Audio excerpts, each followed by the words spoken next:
The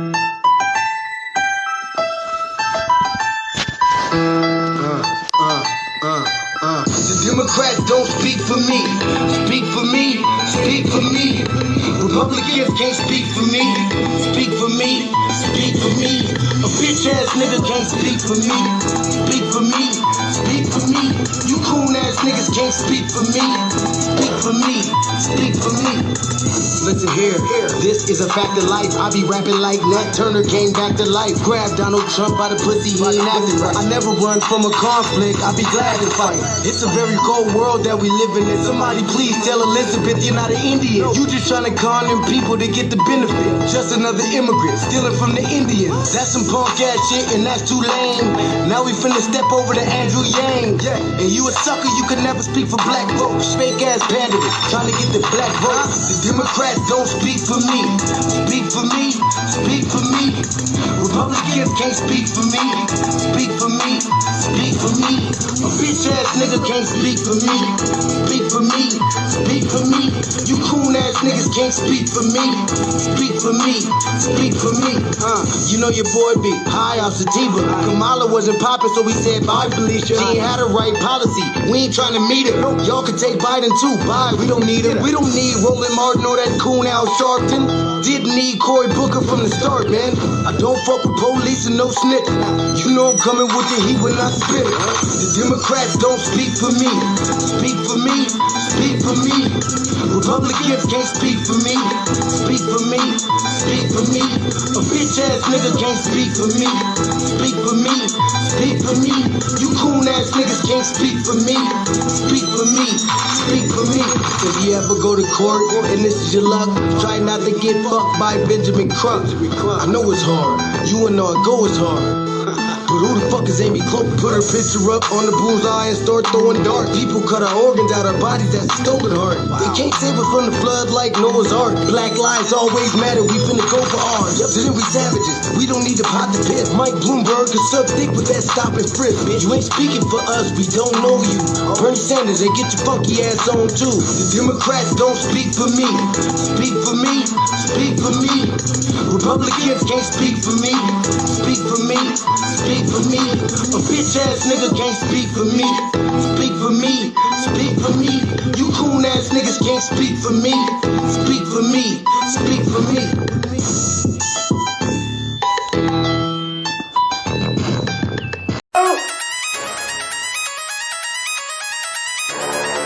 I'm talking about shout going crazy. People going crazy in these motherfuckers. Run that shit back, man. But it's nothing. Nothing about a woman on the day.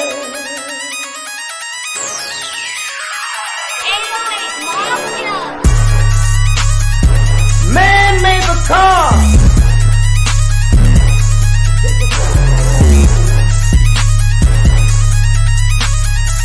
Man made the train to carry the heavy load.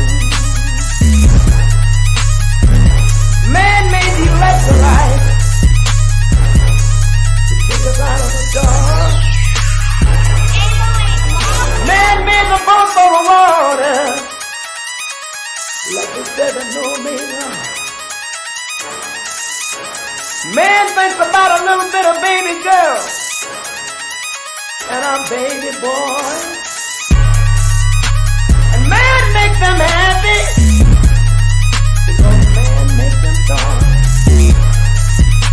But after man make everything we can, do you know that man makes money?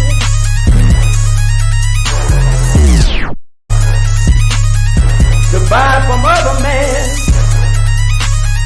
This is a man's world.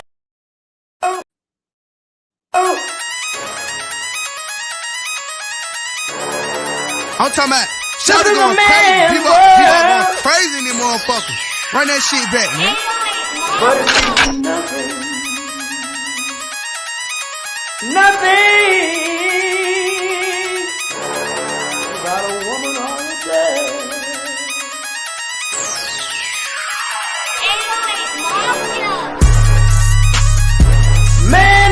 car.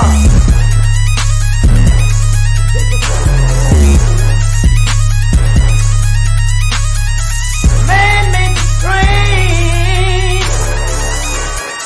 to carry the heavy load.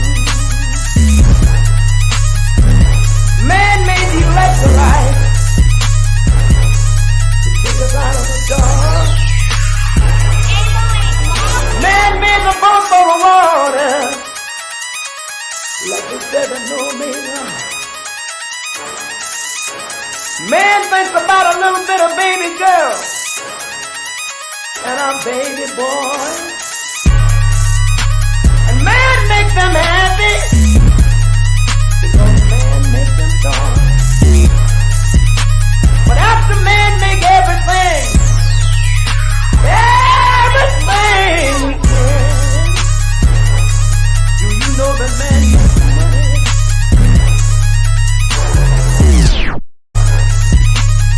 To buy from other men. This is a man's world. But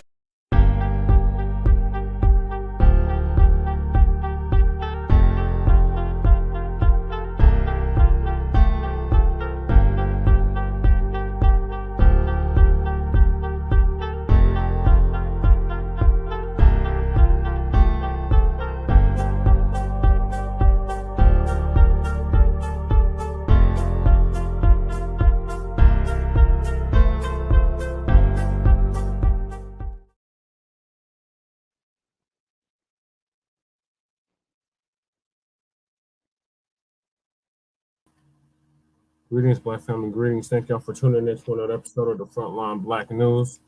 I'm your host, Che Nkrumah. I should be joined with my other host, Lady Che, and our West Coast correspondent, Shabaka Sankori. And also, we are joined again with our sister, Empress Jedi. Shout out to you. Appreciate you staying up late with us again. And this is season 3, episode 50, part 2 of the Frontline Black News. And we'll be discussing the topics we didn't get to in part 1 and some additional topics.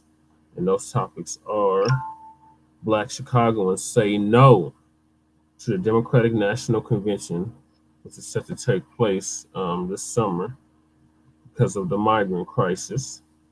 So shout out to them. Then we got a spring surge of migrants begins at the southern border. So more and more illegals are coming, y'all. If you're in a so-called sanctuary city like I'm in, like Denver, and we got more on the way. We've already had over 40,000 arrive in Denver in the last year. And there's Lady Che right there. Greetings, Lady Che. Greetings, Lady Che. There she is. Sorry, I had to unmute. My fault. What's up, twin? I see you in the building. There. Hello, sister. I see you back in on our broadcast. Welcome back. Shalom, Sorry I'm running a little late. Shalom. Sorry I'm running a little late. I'm gonna be tending to other things as well. While we're in the broadcast. So how is everybody? I'm only 20 minutes late? No, 10 minutes late. About 5 at the most. Okay. I was waiting on Tariq to finish up, and I was waiting on you and Shabaka to get in the studio. And then sister was having issues getting on the StreamYard, but she got it figured out on her phone. Okay. I was going over the topics that we're going to be discussing. So the first topic is the Black Chicagoans say no to the Democratic National Convention because of the migrant crisis. Then we got spring surge of migrants begins at the southern border, and I was just telling the sister that we had over 40,000 legal immigrants arrive here in Denver in the past year. Then we got NBC admits young Black voters aren't listening to Jim Bojangles Clyburn, great news, to vote for Biden. Then we got NYC Attorney General gets booed. I believe her name was Letitia James. She got booed by the fire department, the New York City Fire Department, and while she was delivering a speech Then we got Nathan Wade resigns after judge allows Fani Willis to continue in Trump. And we want to make the dump as a human shit. And we want to make that perfectly clear. Georgia 2020 election case. Then we got the dump as in human shit. And we want to make that perfectly clear. Donald Trump caught moving $40 million in violation of judge's order. Then should TicToc face a ban for its unfair treatment of Black creators or content creators? Then we got U.S. state sides with U.S. court sides with Apple, Tesla, Dell, and other big tech companies over child labor in Africa. And if we have time, Candace Owens, y'all favorite girl, Candace Owens, the Caribbean Tether Owens, Candace Owens, is shifting her focus to celebrity news. So she's not doing politics no more now. She's on to celebrity news. And that's only if we have time, we'll get to that. And then there's Shabaka. Greetings, Shabaka. Hey, what's going on, man? Oh, we can hear you loud and clear, Shabak. Yeah, okay, because I'm on the laptop now. Hey, twin, how you doing, man? Man, your damn Mile High City, man, driving out that fucking blizzard, man. And by all means, fuck Trump, the dump as in human shit. Oh, I found it, Lady Shay. And we want to make that perfectly clear. Doesn't this hat look familiar? Yeah, fuck Trump. A motherfucker. Yeah, you know what I'm saying? Okay. Yeah. Shout out to the Reef Man. I got this from him. I got this from the Reef Man about 4 years ago. Oh, okay. 5 years ago. I think I had this hat when we was on the Mile High News still. Oh, okay. I wish I had a hat that said fuck Trump and Biden.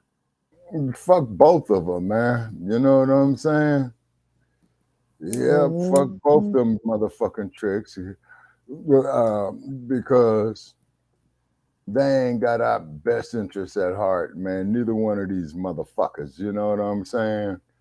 Let's see. Description, general conversation about current events of the day. Okay. Oh, see if you can share it to the like page. Yeah, that's what I'm trying to do now. Mm-hmm. This is season 3, episode 50, part 2 of the Frontline Black News, Shabaka. Just put that in the description. And absolutely. We're going to be going over the Black Chicagoans say no to the Democratic National Convention. Great news. Oh, okay. That's a wonderful thing. Okay, yeah. Chime in real quick. You know, this is probably going to be the last time I'm be able to do a show for a little bit until I get the internet handled. So it's going to be, you know, it couldn't get it handled. So I'm just telling you. So we're going to, I don't know if it could shut off by midnight at this point in time. So we just stay vigilant. Okay. So, right.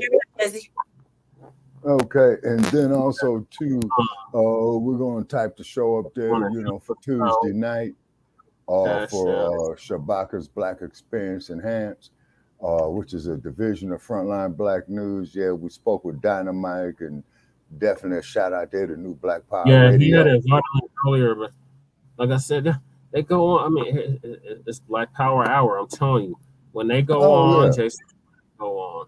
Then after Jason Black go on, Tariq goes on. So it's a nonstop, full throttle on the weekends. Especially absolutely. Absolutely. Oh, and by the way, it's a pleasant 62 degrees here in Las Vegas, Nevada. You know what I'm saying? And, it's a pleasant 40 degrees here in the Mile High Income and Migrant flooded city. Oh, yeah. Okay. So did all that white shit melt, man? You know what I'm saying? Because no, there's still snow on the ground.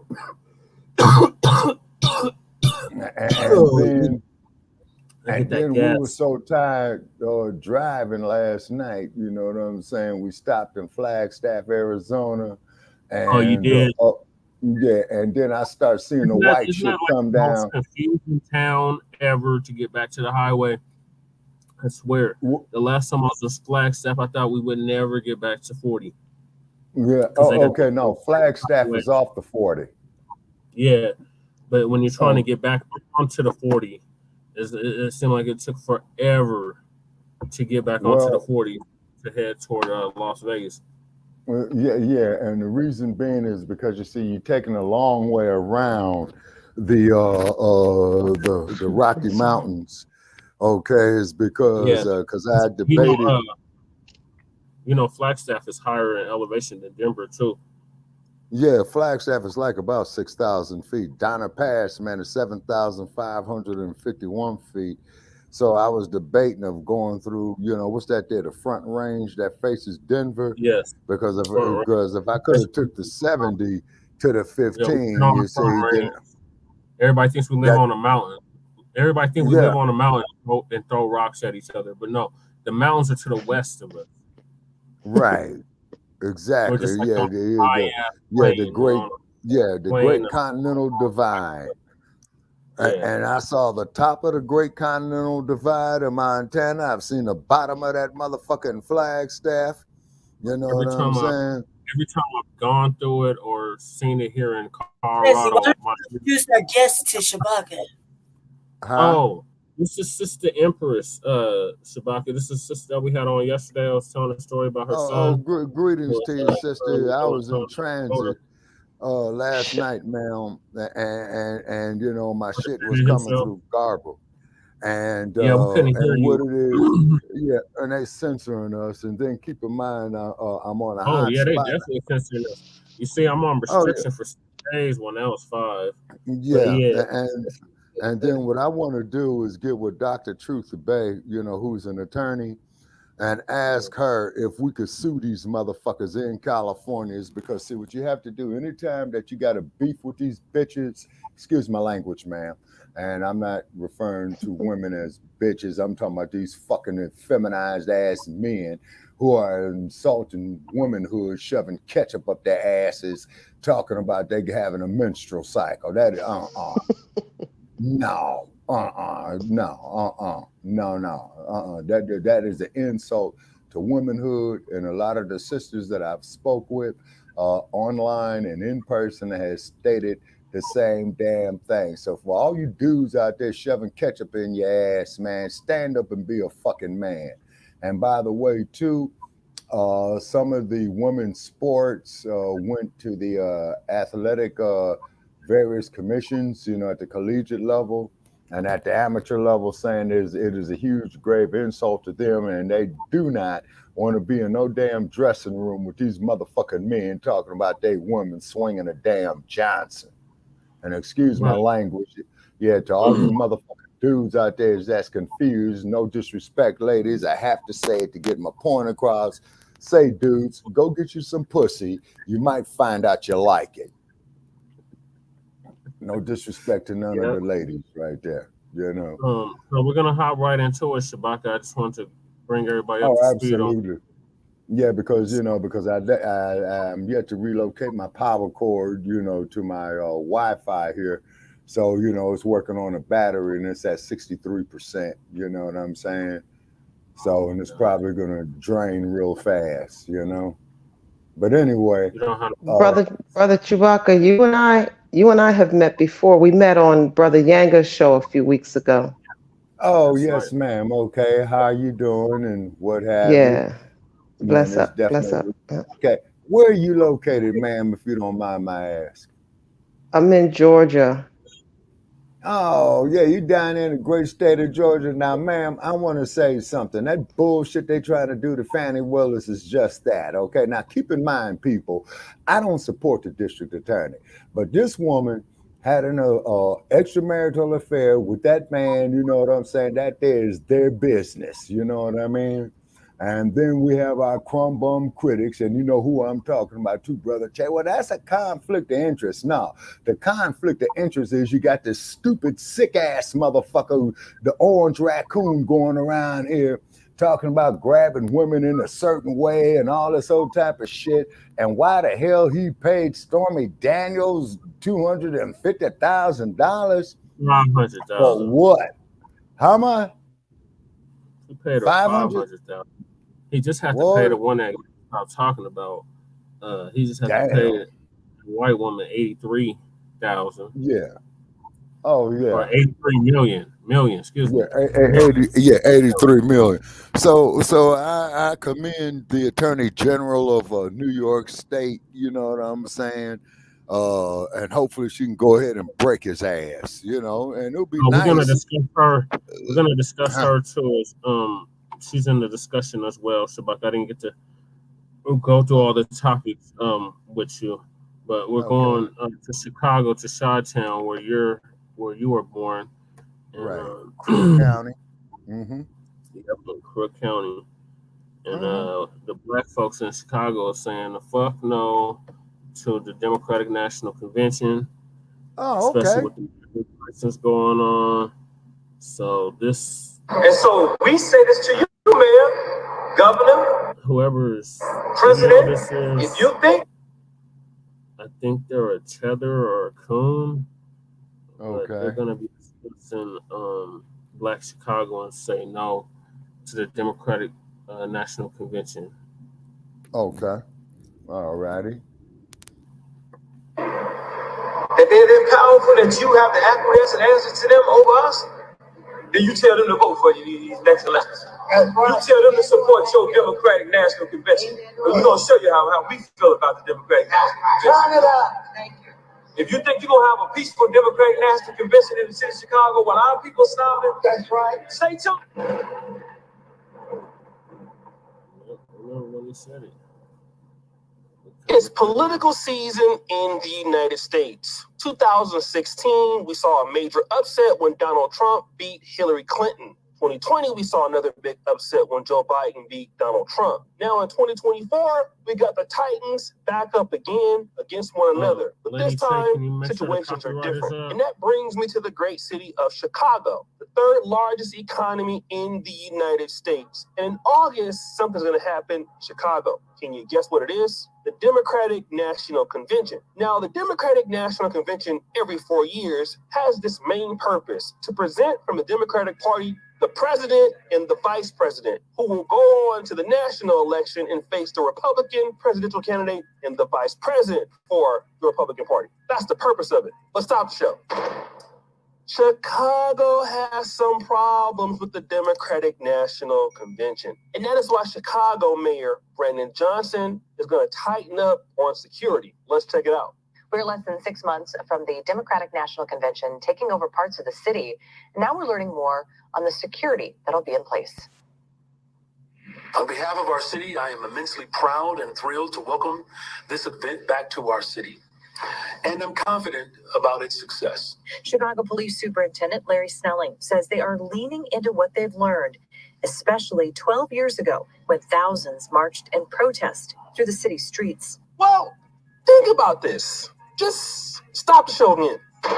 Chicago is a Democratic city, has been so for many years. I'll let you see all the mayors that they've had in the last 60 years or so that have been Democrats. Democrats are there all the time. Not only there, but in other cities like Dalton. Even Tiffany Henyard, who's one of the worst mayors in the country, is a Democrat. And don't believe me? Listen to what Mr. Jason House says in Dalton, Illinois. Listen to Harold Washington is the one that came up with the sanctuary cities. That is his first term of office as first black mayor of Chicago. Oh, Richard J. Daley right there. Michael Belantic. Mm-hmm. Jane Byrne. Jesse Jackson used to call her Insane Jane. Harold Washington. You know what I mean? And, David Orr. He was mayor when I was born. Yeah, and then the cold part about it is... he says for people who just elected Democrat in his city. And when you look at the real election in Dalton... David Orr was like the first Latino or Hispanic mayor of Chicago? Yeah, I think so. And the cold part about it is that Chicago, man, was definitely one of the cities that our people were heading to during the Great Migration from the South, my family included. So therefore, for all our goddamn haters out there, Shabaka's Black Experience Enhanced cut the goddamn check for the fucking reparations. $500 trillion in fucking tangibles. Everything else is bullshit. Hell yeah, you're like a goddamn mob boss. You damn right. So we had half damn right. Now. It's up to half a gazillion now. Oh yes, sir, without a doubt. And then also to definitely welcome our lovely sister as our guest tonight. And sister said that we were acquainted through Brother Yanga. Brother Yanga's always a positive brother, dropping knowledge and what have you. And then also too, and in the Chicago area, in Dalton, Illinois, there's a black woman who's the mayor there, and they're trying to censor her, saying that she's spending all the city's funds and things of this nature right here. If you're going to come down on her, then you might as well go get London Bridge. You might as well go get Karen Brass. You might as well go get... She's ratchet, man. The rest of them. Ratchet. That mayor is mad ratchet. She knows what she did wrong. She constantly fucking doing the wrong shit to the people.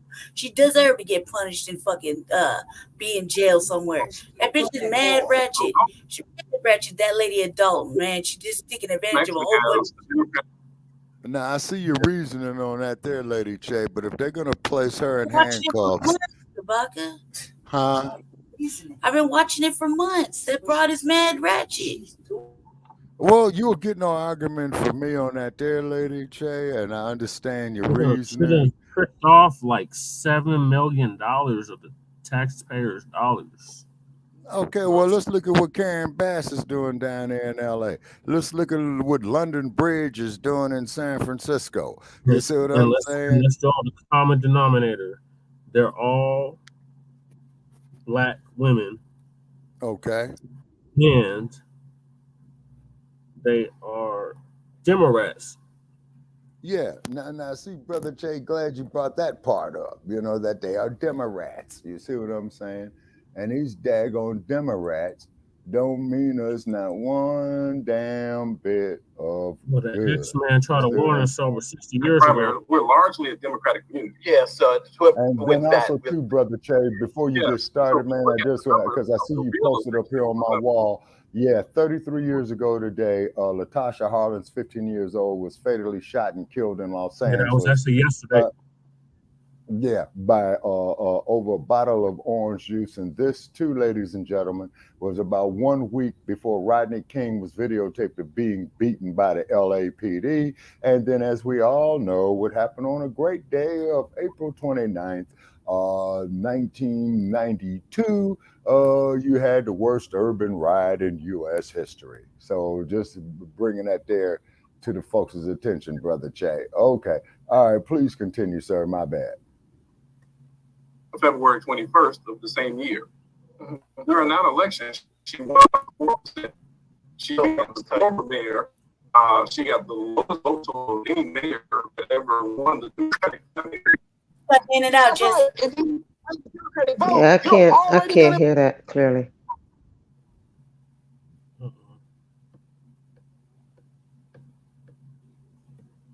Well, family, while that thing is getting itself together, I gotta duck out, man. I gotta be live at 9 for my show. So it's 1 a.m. for me. I really dig y'all's show, man. I'll try and come on or tune in or what have you regularly, but it is late for me. 10 o'clock for you guys is midnight for me. Okay, yes. And what is the name of your show now? It's called The Morning Session Live. It's live on Facebook, 9 a.m. Monday through Friday. That's Eastern time. And that's on my Facebook page, which is Jeditape Hepzibah, same as my name on this. Well, no, it says Empress Jetty, but yeah, Jeditape Hepzibah. It's a spiritual show. It's a spiritual show. We study some of the more controversial scriptures, if you will. So but I got to be fresh and ready at 9. It's 1 a.m. for me. I regret that I didn't get to kick it with y'all and hear some more of y'all thoughts and stuff. But do have me on again, and hopefully we'll get to kick it. Oh, yes, ma'am. Absolutely. And if you can, ma'am, check us out on Shabaka's Black Experience Enhanced on Blog Talk Radio. I'm going to ask Brother Che to send you the link, ma'am, and you're more than welcome to come on anytime. Yeah, man. Shoot me the link. I'll pop on for sure.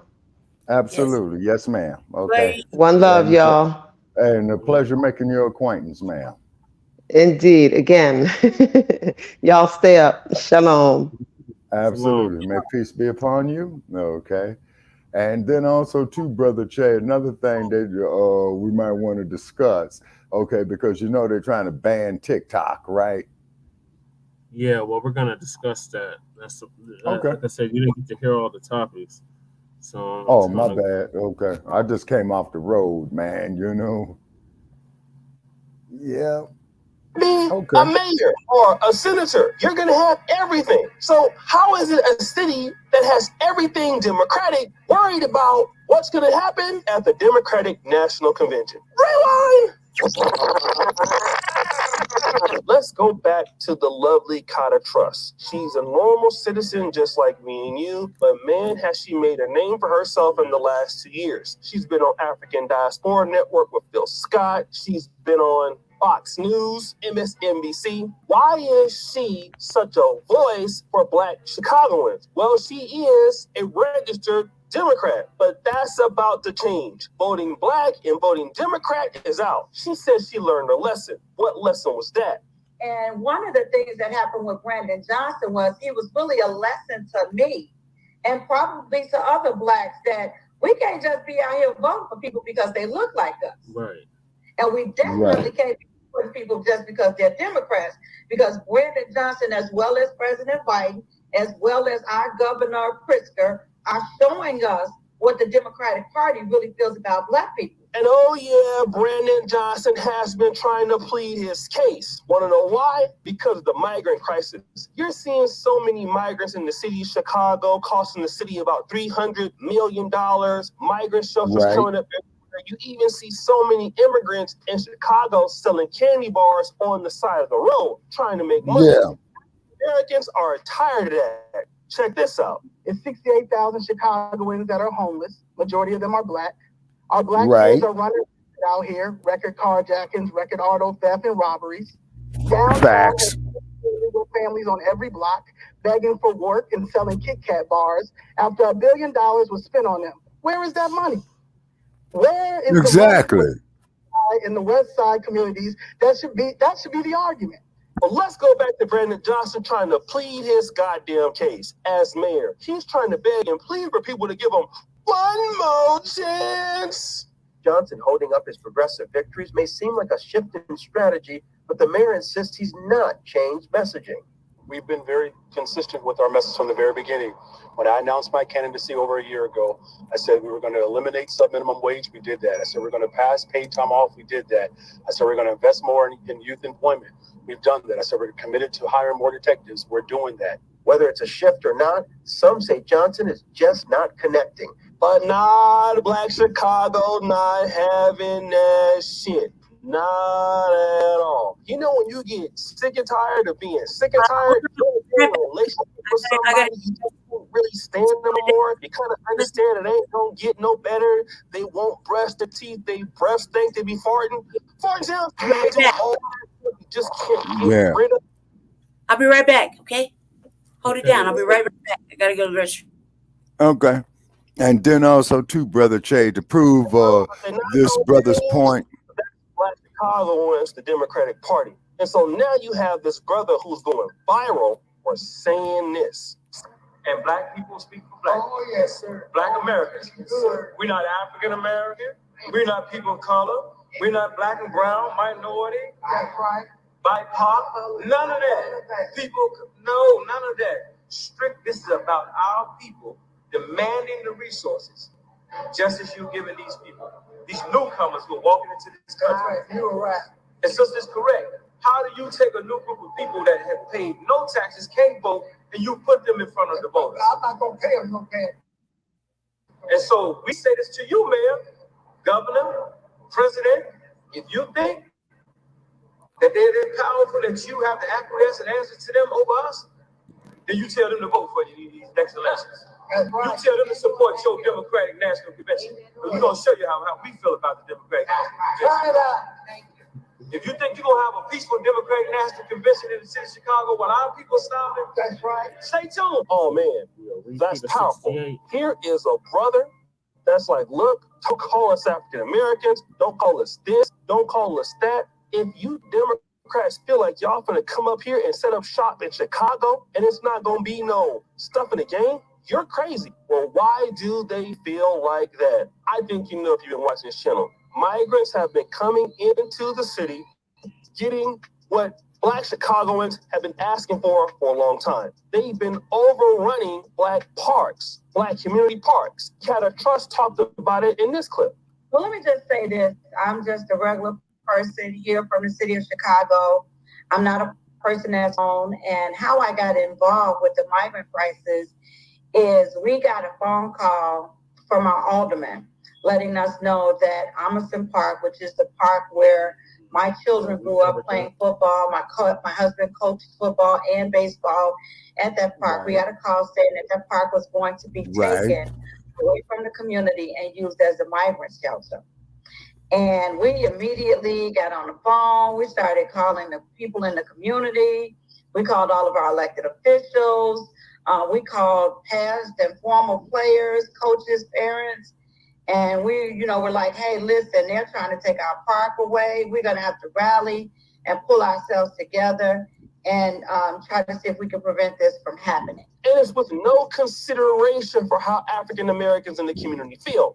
Imagine you're supporting a restaurant, you're supporting your own local business, you're supporting your favorite shop, and you're spending your money there, but they don't really give a damn how you feel. They don't care about nothing. What do after supporting them for like 50 years? You're like, wait a minute, I'm not going to give you my money because you're not giving me what I need. And Candace Trust says she spent money with Brandon Johnson and gave him some time when he ran for mayor. Play that clip. Not only did I support Brandon, I campaigned for Brandon, and I gave Brandon money.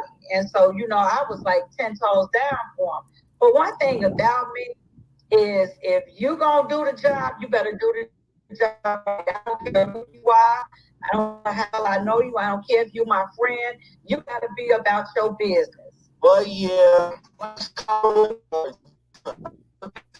their Black neighborhoods, their city, be overrun by another group of people who have not paid taxes, who have not worked. I live in Africa. I pay tons of money in California state tax. I pay tons of money in federal tax. I ain't even in the goddamn country. So I can imagine how they feel living there, being there all the damn time, and you're paying taxes. And if you happen to be homeless, you happen to do this or that, then some other group of people come into your spot, and then they're trying to get everything that you got. How would you feel? You will feel like you're messed up. And I'm not trying to say the Republicans are the best alternative, or, because conservatives got some black sellouts over there too. We're going to talk about that. But at the same time, people are voting with a motive. And the motive is politics create strange bedfellows. And the Republicans are talking about stopping immigration. The Republicans are talking about doing X, Y, and Z. So Black Chicagoans are like, we really don't trust you. But politics make strange bedfellows. And Black Chicagoans are just tired of being disrespected, not being listened to, taken advantage of, being walked over, okay?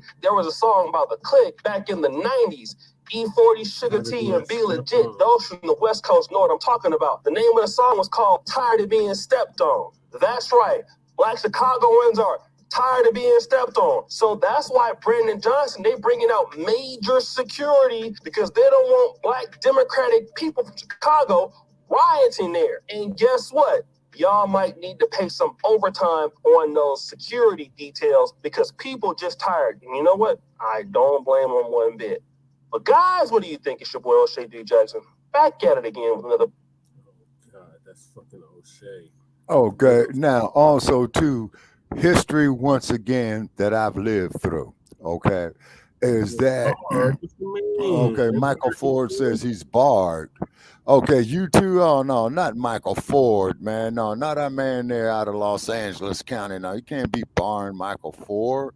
Okay, now, as we all know, turn back to the year 1968. Okay, where they had a Democratic National Convention there in Chicago, Illinois. Okay, it was one of the worst riots they ever had, and I believe that there was the last time that Chicago did have the Democratic National Convention where they nominated Hubert Humphrey to be the Democratic candidate. No, wait a minute. Okay, yeah, it was Hubert Humphrey that they had nominated. Okay, it's because what had happened was that LBJ had stated, I will not seek, nor will I accept the nomination of my party to be president of the United States because he had fucked up so bad over in Vietnam, man, and Vietnam had split the country in two. Big time. Then, of course, that is during the time of the Black Empowerment era of 1968 as well, too. And then on top of it, once again, we got let down. You know, they put old Tricky Dick in there as the Republican. Old Tricky, I am not a crook. And I want to make that perfectly clear. Nixon, you, the dump, Hyde and Biden, all you no good motherfuckers are some of the biggest goddamn crooks gone, okay? Cut the goddamn check. $450 trillion in fucking tangibles. Everything else is bullshit. You upped it. You upped it, Shabaka. Now it's a half a gazillion. Oh, yeah, hey, man, we're taking interest on the shit, man. You know what I'm saying? Hell yeah. Because if you got money for these punk ass motherfuckers coming in here, oh, now get this here, Brother Che, in your neck of the woods, right? I go up there to a store, man, getting my feet wet in knee-deep ass snow, mad in a motherfucker, car buried in snow. You know what I'm saying? Motherfucker, migrant come up, hey, bro, you got a little change? And I just looked at him, hey, man, check this out. You have a nice night, okay? Then, as I'm packing up, the same motherfucker knocks on my goddamn hotel door. Hey, man, you know, I'm like, man, you better get your ass up out of here. You know what I'm saying? So now, you scoping me? Okay. So you probably had one of your punk ass partners, you know, call up on your cell phone of where I was at. So you know what the next thought going through my mind is, right? That you're going to try to get me, man, and that ain't going to happen, you see? So therefore, Black family, you know, for the generations after me, you got to pull up the history of the year in the 1960s. Now, you have to understand is that history has been distorted, okay? Get with an old bastard in my age group if he still got half his memory left and ask him what really went down. You see what I mean? Is because you know, the certain organization was doing their thing, exercising their constitutional rights. You know, and James Brown had the song out, "Say It Loud, I'm Black and I'm Proud." Motown was doing his things with a great deal of hits. You know, the Temptations came out a year later with Not Just My Imagination. No, the Psychedelic Shack, and they came out with Cloud 9. You know what I'm saying? Yeah, because you had all these people in 1968 tripping out on this acid and shit. And then you had a college professor by the name of Timothy Leary who either had a hand in developing that shit. He was dropping a shit as well, too. So therefore, they wanted all our people medicated. Mm-hmm. So therefore, you know, they wouldn't concentrate on the era at hand. And then, of course, the heavyweight champion at the time, he was on the lecture circuit doing his thing. He goes to Texas, as we stated before. They called him a draft dodger, a nigga, and all that.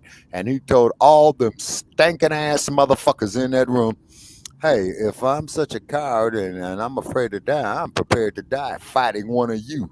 Do I got any takers? And you could hear a pin drop in the room. So therefore, for all you hypocritical ass white folks out there, stay the fuck off my goddamn wall on Facebook, because you motherfuckers with this shit telling me about some fuck boys and some Romans and all that. No, fuck y'all. We deal with the Black experience. Period. Everything else is bullshit. That's right, Shabaka. And I want to make that perfectly clear. Oh, so that's your thoughts on Lady Text on the bathroom. Okay.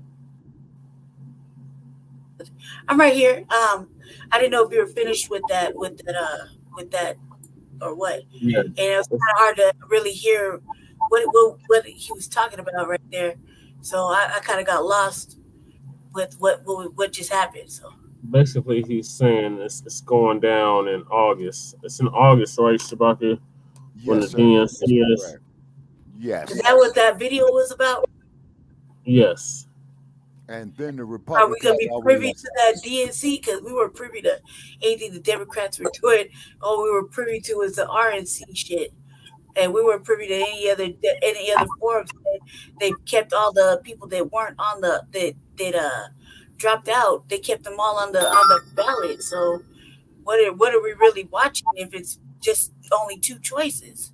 okay, what you're watching, Lady Che, is what I refer to as prepackaged bullshit. Okay, is what you're watching, man. Yeah, it's prepackaged bullshit. Okay, they already got this son of a bitch selected, and I hope he loses. I really do, but I'm hoping for a third party candidate there to make some history because now is the time for them to come on in and do it. You see what I mean? Well, As that if they, third yeah, party candidate don't have to galvanize the youth. That's the only way I can see that happening. And yeah, most actually have to get registered to vote. You don't have to vote, but you can get registered. The third party right. candidate ain't talking about what the new black media is talking about. So it's Yeah, almost and then but also too, ladies and gentlemen, keep in mind that when you do register to vote, that you will be subjugated to getting a notice to do jury duty. And the way to get out of jury duty is you just sit up there and tell the motherfucker, hey, this shit is biased, the DA is corrupt, the police department is corrupt, and I cannot do it, and I might not be what you want. So that's how you get out of jury duty. Now, if you have a job and if they pay you your weekly salary while you're on jury duty, by all means take it. You know what I'm saying? And then also too, when these white folks want to railroad a brother, you know what I'm saying? Just cite the Scottsboro Boys case, cite the Rodney King case, Central Park 5. Central Park 5, the situation with Latasha Harlins in Los Angeles, and hey, and I'm voting these murderous ass police officers guilty of hatred. They say because they evolved from slave catchers. If there's a brother on there that's on trumped up charges, acquit him. But they're not gonna do that, Shabaka. It's a business. They Well, run that it. is true. Okay, but what you can do, brother Jay, okay, now what you can do, brother Jay, is that you can hang a jury. You see what I mean? You can And when hang you a hang jury. the jury, yes, sir. And when and now you got more knowledge in law than I do, and I'm just quoting this here from memory. But if you hang the jury, okay, they'll probably let the defendant walk, or they'll probably bound them over, for a retrial. Yeah, you always run the risk of retrial. Yeah, well, this is what happened with the case of Dr. Newton. Okay, they say because it was a hung jury twice, and they had to release Dr. Newton. Yeah, because And that's then of bullshit. course, then they You yeah, have and no then they evidence. targeted and You then they planted targeted evidence. Dr. Yeah, yeah, and the same thing with the Move movement. Now, Brandon Good. No, wait a minute, Wilson Good, who is the mayor of Philadelphia. Okay, and I believe our colleagues over there at New Black Power Radio had did a episode on that. You know what I'm Yeah, saying? And then if we ever come across Dr. Bay, uh, the she has open invitation, to drop knowledge as well too. And Wilson Good had burned down a whole neighborhood to get the Move House. Now, the police commissioner under Wilson Good, who carried out his order, was a dude by the name of Willie Williams. Now, for those of you in Los Angeles, knows that Willie Williams was the chief of the LAPD after they had retired Daryl Gates. You see what I mean? Okay. And then Willie Williams, I remember with the O.J. Simpson case, it came on TV saying O.J. is on the run and he's a fugitive at this time. Now, explain to me of how you are in a damn bona fide pursuit and O.J. is only doing 35 miles an hour and you all follow him up to his house. You don't pull guns on him. That's interesting. Yeah, and a Bronco at that, Shabaka. Yeah. How about that? A Bronco. Yeah. A Pony Express. Yeah, he was in a Pony Express vehicle. It's a Bronco, goddamn it, ain't no pony. Man. Oh, and by the way, I saw y'all's new stadium over there. I should have went up there and spray painted up there Raider Nation on the motherfucker. Should not ever disgrace.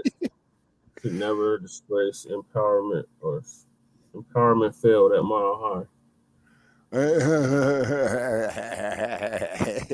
Yeah, but also It's like too. me going into I can't go into the Coliseum no more. Y'all What, in the the Los elite? Angeles Coliseum? No, in Oakland. Oh, the Oakland Coliseum, yeah. And if I'm not mistaken, we don't want to get off topic here. I think they're talking about tearing it down. And no, they need to keep it up and house the unhoused out there. No, what they need to do is that they need to go to the whole Black community in the city of Oakland that is unhoused, and they need to house them there first. Because after all, it does sit in the heart of East Oakland and East Oakland. Precedent on everybody. Yeah, and East Oakland is definitely where the Black Panther Party, did have a strong presence there, particularly in Oakland. You know what I mean? And yeah, but because allow that. The Asian mayor ain't gonna allow that. Oh yeah, Shing Tong Ho or whatever what her name is. Yeah, they fired the Black police chief there in Oakland. Yeah, so we got more illegals on the way, y'all. So so what I suggest we do, Black families, lock and load, get on a pistol range, and protect yourselves by any means necessary. You see what I'm saying? And don't go for none of their shit. Yeah, old lady Chase saying every time. Yeah, and then on top of that there, Brother Che, I almost ran over two of the motherfuckers standing out there in the middle of Colfax and standing out there on Quebec trying to wash some goddamn windshields. I believe it's about it. They've been getting hit a lot. It's been a lot of they every intersection is like that. So yeah, and I just tell them, man, get the fuck away from my car. And then the next move is to get out of my car and break his back. To the best of my ability at 65 years old. Because they sending in military-aged men. These are military-aged men.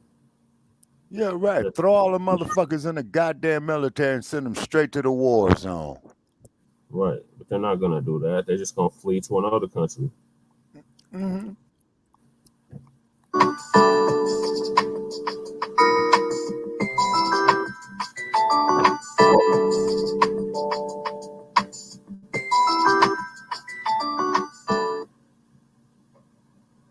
Ladies and gentlemen, they're saying the amount of people crossing the border is about to exceed all of the record-breaking numbers you have heard prior to now.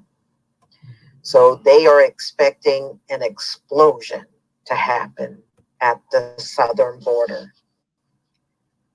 So the spring surge is what they're calling it for migrant encounters at the southern border is underway. U.S. Custom and Border Protection sources told News Nation this week that Border Patrol agents encountered 140,709 people crossing the border illegally between ports of entry in February. They said it's exceeding the 124,220 in January, but remain well below the record high of 249,735 in December. Altogether, Border Patrol and CBP field operations encountered at ports of entry were shy of 190,000, making it the busiest February on record. According to CBP data, the total number of encounters on the southwestern border was 156,630 last February and 166,010 in February of 2022. And 101,099 in February 2021. The majority of those encounters, 60.2%, are single adult males.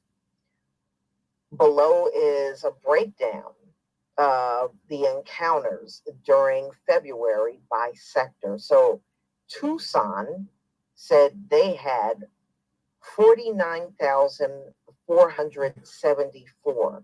San Diego, 31,570.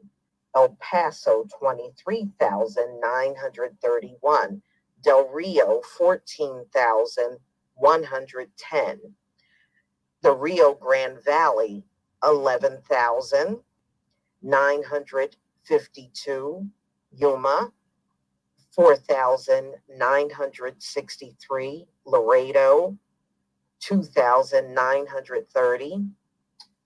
El Centro, 1,211. And Big Bend, 568.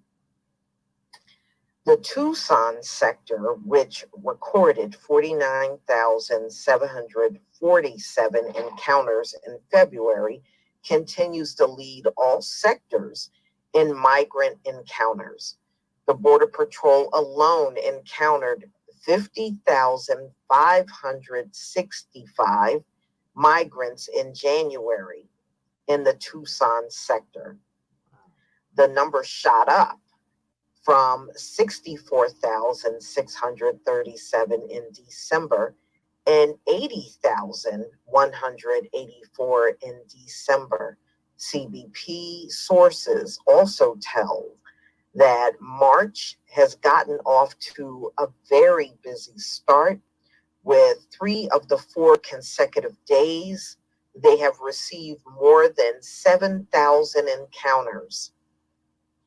The number was up to about 5,500 as of this past Monday. Sources call it the spring surge, just days after President Joe Biden and former President Donald Trump visited the border on Thursday. CPB said that on that day, there were 7,000 encounters at the border. Biden reportedly is considering executive action to deal with migration at the border after Republican lawmakers rejected a negotiated border bill, but it didn't announce any executive actions. When he visited the Texas border town of Brownsville. According to the Associated Press, some of Biden's options are similar to the measures on the border, and they said many of the measures he's considering is in the bill, including a ban on asylum processing when illegal border crossings hit a certain number. The 7,000 encounters seen in recent consecutive days far exceed that threshold. Under the Senate border deal, the average of 5,000 daily encounters during a 5-day period would trigger expulsions. Well, they're up to 7,000. That's a lot of people per day. That's just absolutely crazy. But they're saying this is what they're expecting, and they're already seeing a rise in the number as spring is approaching. So I wouldn't be surprised. Look, y'all, they're going to keep coming until somebody takes a firm stand against it. And right now, that is not happening from either party. Right? Let's be real. Neither party is really putting their foot down to stop it. So as long as that is the case, yeah, you're going to have an explosion coming this spring. We're just less than 2.5 weeks away from officially being spring. Yeah. This place is full of crap. Y'all, please tell me what you think about this video. If you live in any of these locations, do you see these migrants crossing our people may not live close to the border, like other people may in this country. I remember back in, it must have been 2021, we were on lockdown, and it was a woman, and I believe she was in Arizona. She said they crossed through her backyard all day and all night. I don't think I would like that. I don't think I would like that. But she says sometimes she'll look outside and they're on the ground sleeping in her backyard.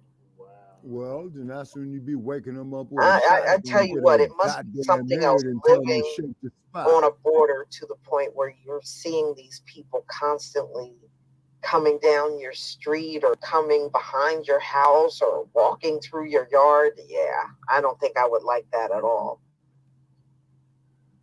But y'all, please tell me what you think about this video. Please leave your comment and subscribe. Don't forget to hit on the notification bell. Subscribe to Frontline Black News video. Peace. That's right, Shabaka. All right, Shabaka, what are your thoughts on that?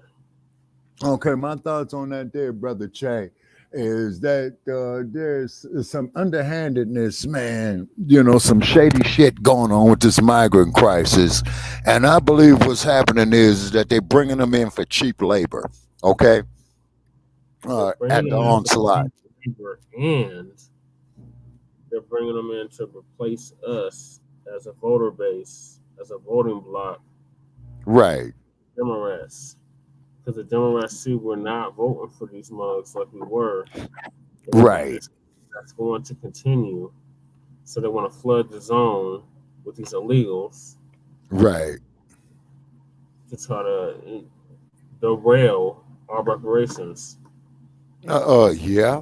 That theory there holds a whole lot of water. And also, too, I'm in the studio at Shabaka's Black Experience Enhanced. And what should be our topic for Tuesday, March 19th, 2024, 6 p.m. in the Pacific is scheduled for 2 hours.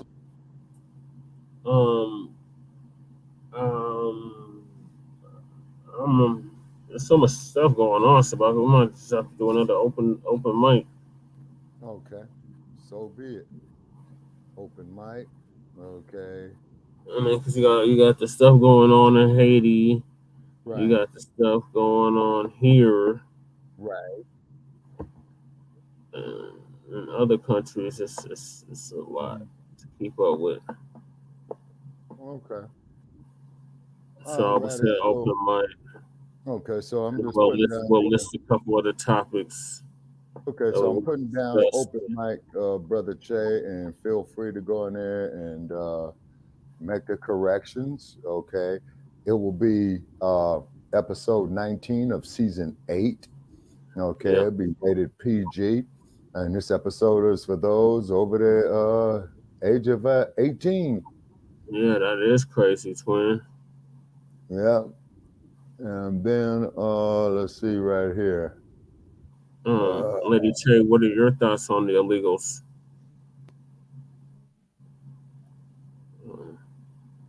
Sorry about that. I was on mute. What I gotta say about the illegals and them coming and doing all this extra shit over here. Well, we're in a sanctuary city. The things that are going on, I can really only focus about what's going on right here and right now. The things that we're not getting, they are getting. There's a lot of fucking there's a lot of shit going on that it isn't going to Black people. There's a lot of misappropriation of funds, as we've seen with the immigration shit right now, where they got them going to these conventions, trying to find jobs and putting them to work, and et cetera, et cetera, et cetera, and looking for $500 sponsors where that money goes directly back to the ICE and not to the city, where the city has put out X amount of dollars only to put out Black folk just to put them in there. So there's a lot of fucking misappropriation and fuckery and miscommunication and misleading going on. So I can only imagine it happening in other cities. I can only imagine what's going on outside. They started putting 200 to 300 to 400 people out of the shelters in mass over the last few weeks. So I can only attest that it's going on in other places. neither that. They want to give these moms $500 a month. None of that. They're giving them thousands of dollars a month. In other places, they're giving them money. Here, we ain't really seen them give them money yet, but they have gave off apartments. Well, remember they were giving those our hospital. I mean, let's just keep it like that. They bankrupting the poor hospital. So they putting their children all in the schools and doing all this extra shit without having really any footing legally to do so. And then to take out of the pockets of taxpayers and to be putting they're committing crimes as well. So there's all kinds of a whole bunch of shit that's going on. But in all essence, it goes to the local legislation. You know, our local shit going on. The city council needs to deal with it. The fucking mayor needs to deal with it. And then it goes up to the governor. You know, so it's not just all the people that got to fucking constantly keep complaining about the shit. It needs to be done in the legislation. They can't keep pussyfooting about the president keeps allowing this shit. But hold on, the president. They're following what the president do. I understand what I'm saying, but we live in a sanctuary city that wasn't a sanctuary city this whole time. It's a new thing in comparison to other sanctuary cities. Yeah. It only has 10, 12 city. It's just a migrant friendly city or an immigrant friendly city. If it was like that, I mean, look. We're watching the news and we're comparing notes to what's happening here. In reality, our shit is not as different from other areas. The problem is that no one wants to confront the situation here, except for us doing the work of confronting the situation as city council and try to take it up the chain. That's the real issue. We're only two people, you know what I mean? Well, everybody wants to be all inclusive and hold hands and shit. At the end of the day, tokenizing situations, it's just us really bringing it to the city council, trying to take it up the chain. Whereas in other cities, they're already putting in the work, and now everybody wants to be upset. But this has been going on for quite some time. And it's not just the immigrants from Venezuela and all that. You got Asians, you got Europeans, you got all kinds of shit coming in. And we have no motherfucking control over nothing except trying to be open hands and warm hearts and being do-gooders for everything, when we should just focus on what's mainly important to us right here, right now. And that's getting a perspective of what's going on with this, what we're talking about, right? That's really what I have to say about that. Borders wide open. You don't have a country then. If you got open borders, then you don't have a country. Right. Peace, family. My name is Vicky. Shout out to Sister Vicky Dillard, or B1 sister out here in Colorado. Okay, and if you get Dillard on our show, that'll be a good thing. I wrote it, didn't write it back yet, but I did write her a congratulations about the work she did. She dropped that in the hard bars on RFK Jr. and they were mad disrespectful in the Coon Zone. And I made sure they understand that. I'm gonna keep writing that on that because it's many thousands of followers more than fucking Jeff Parr. So the audacity of him and his fucking coonery and all making faces behind his sister's back is a real fucking travesty. They should be ashamed of themselves while they're over there tossing stones at everybody. And by the way, too, Lady Che, hey, Jeff Fart, if your ass is out there, did you get my calling card that I left at your goddamn door, you no good bastard? And the number for you to call in is 516-418-5996, and fuck you. Next time you come out here, Shabaka, we got a storm. We got a storm. Bum rush the show. Yeah, and I want to make that perfectly clear. By the way, you know, and then also too, Brother Che, I did stop at the barbershop and left a flyer there, you know, where you told me at, you know, had a nice conversation. On the doorstep. Oh, my flyer there for Shabaka's Black Experience Enhanced. Oh, you know they gonna talk about us now. I left it right there at his front door, and like I said, and the motherfucker is welcome to call in at. That's real walkie. Yeah. Shout out to 418-5996. And keep in mind, I went through snow, hail, spent my gas there and back. You know what I'm saying? And I like to have this dude, call in the show. Now, Mr. Fart, okay, since you blocked me, I'm not going to treat you like you treated me, Mr. Fart. Only thing I just need you to do is have your stinking ass call in at 516-418-5996, and we'll be happy to have a semi-civilized conversation with you, Mr. Fart, and you will be setting the tone of how the conversation goes. He said he's not gonna call in because it's not in Denver. Oh, that's what Jeff Fart said, that it's not in Denver, and that's why it's not going to call in. Yeah, he said that back when I first started running from there. Oh, okay. All right. Okay, because it's not in Denver.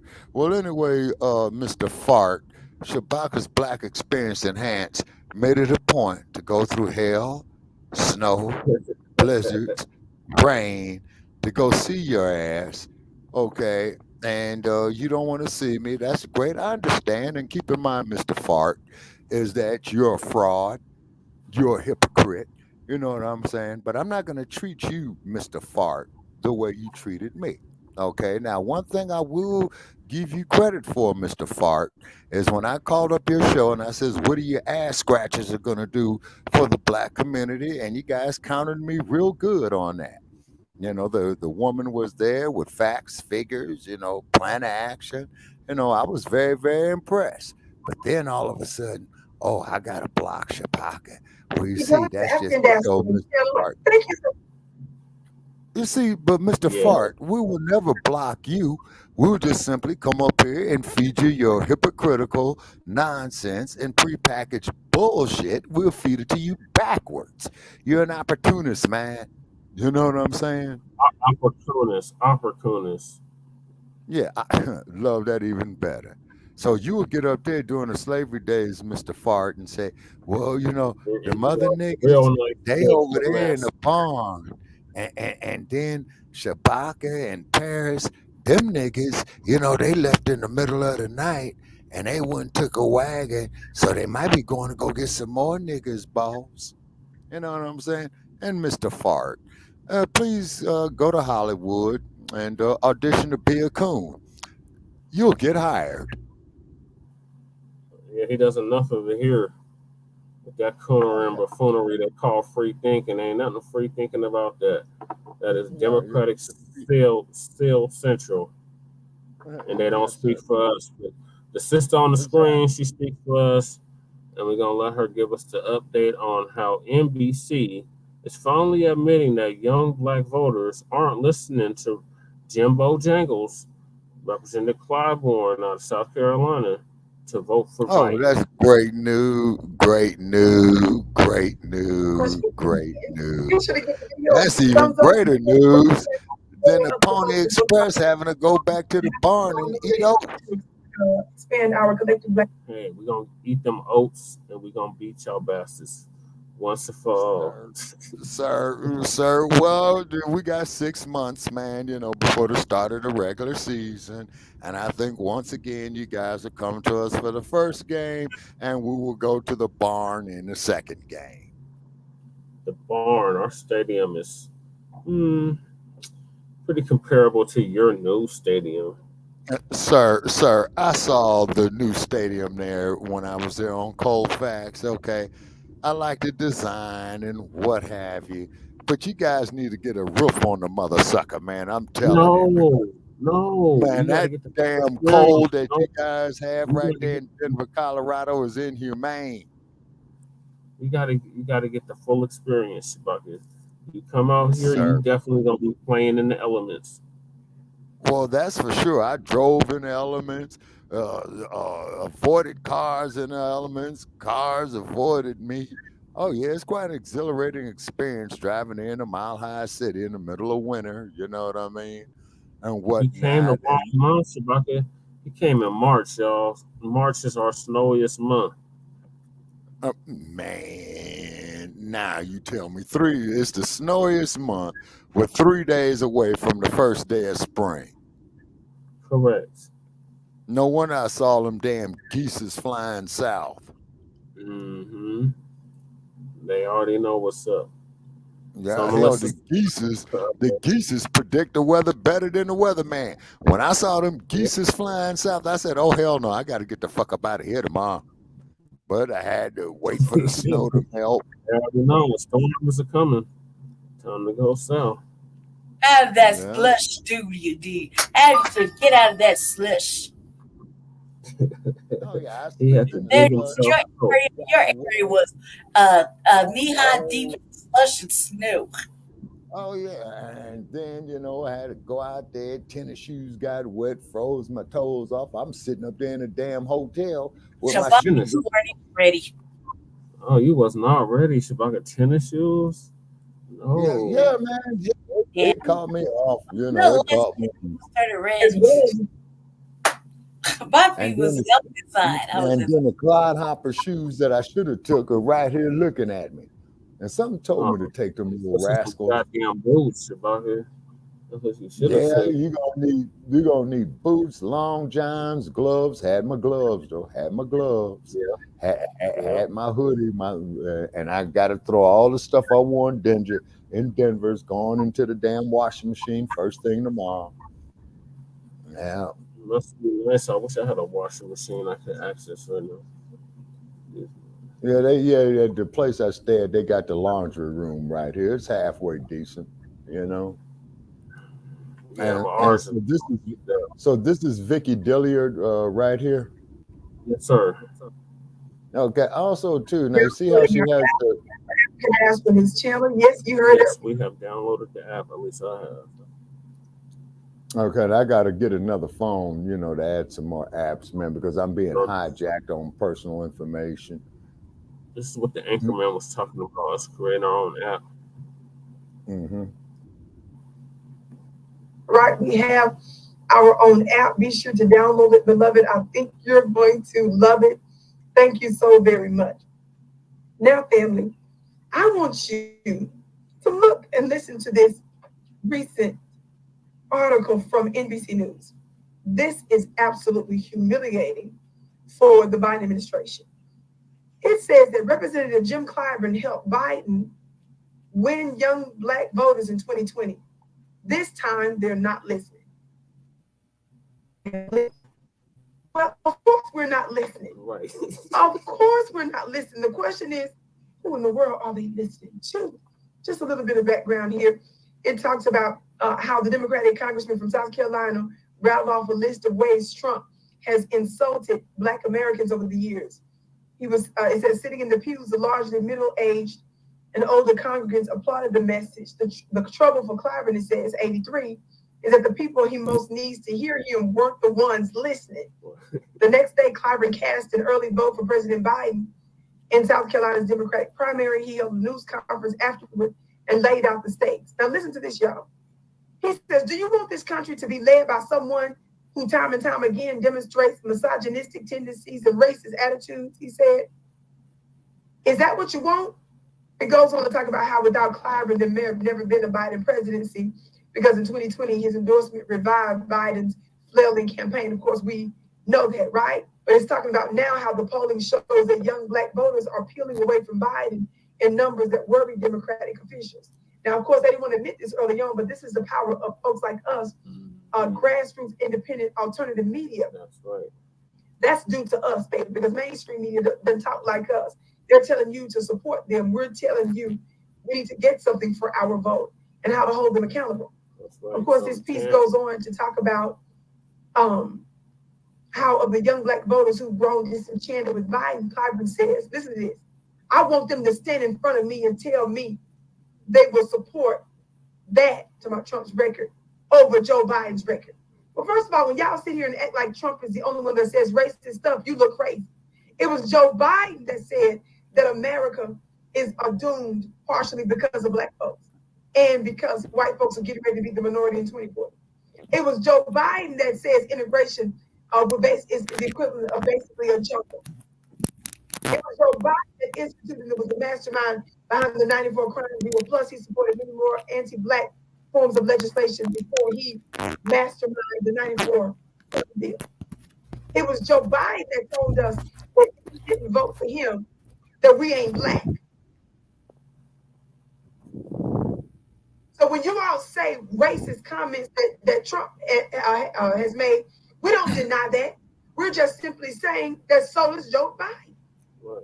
The problem with the Democrats and Black Democrat shields is that they want to pretend like Joe Biden is not equally a white supremacist. NBC News polling, it says in 2023 found that Black voters overall favored Biden over Trump by 73 to 17%, right? 73 to 17%. But when it came to voters under the age of 34, the margin shrank. Among that slice, Black electorate, Biden support fell to 60%. Trump's rose to 28%. 2020, 87% of the Black voters, including 89% of Black voters under 29 and 78%.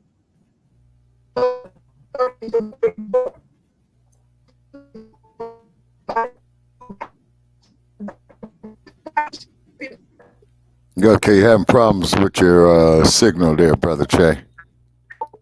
All throughout the African continent in the Middle East. What's the last thing you remember hearing? Okay, first stating that how Biden's margin shrank amongst Blacks under the age of 34. And Biden's support fell 60%, and Trump's rose to 28%. But what it is, though, Black family, when you look at these house niggas like Clyburn, Uncle Tim Scott, London Bridge. Let me finish it.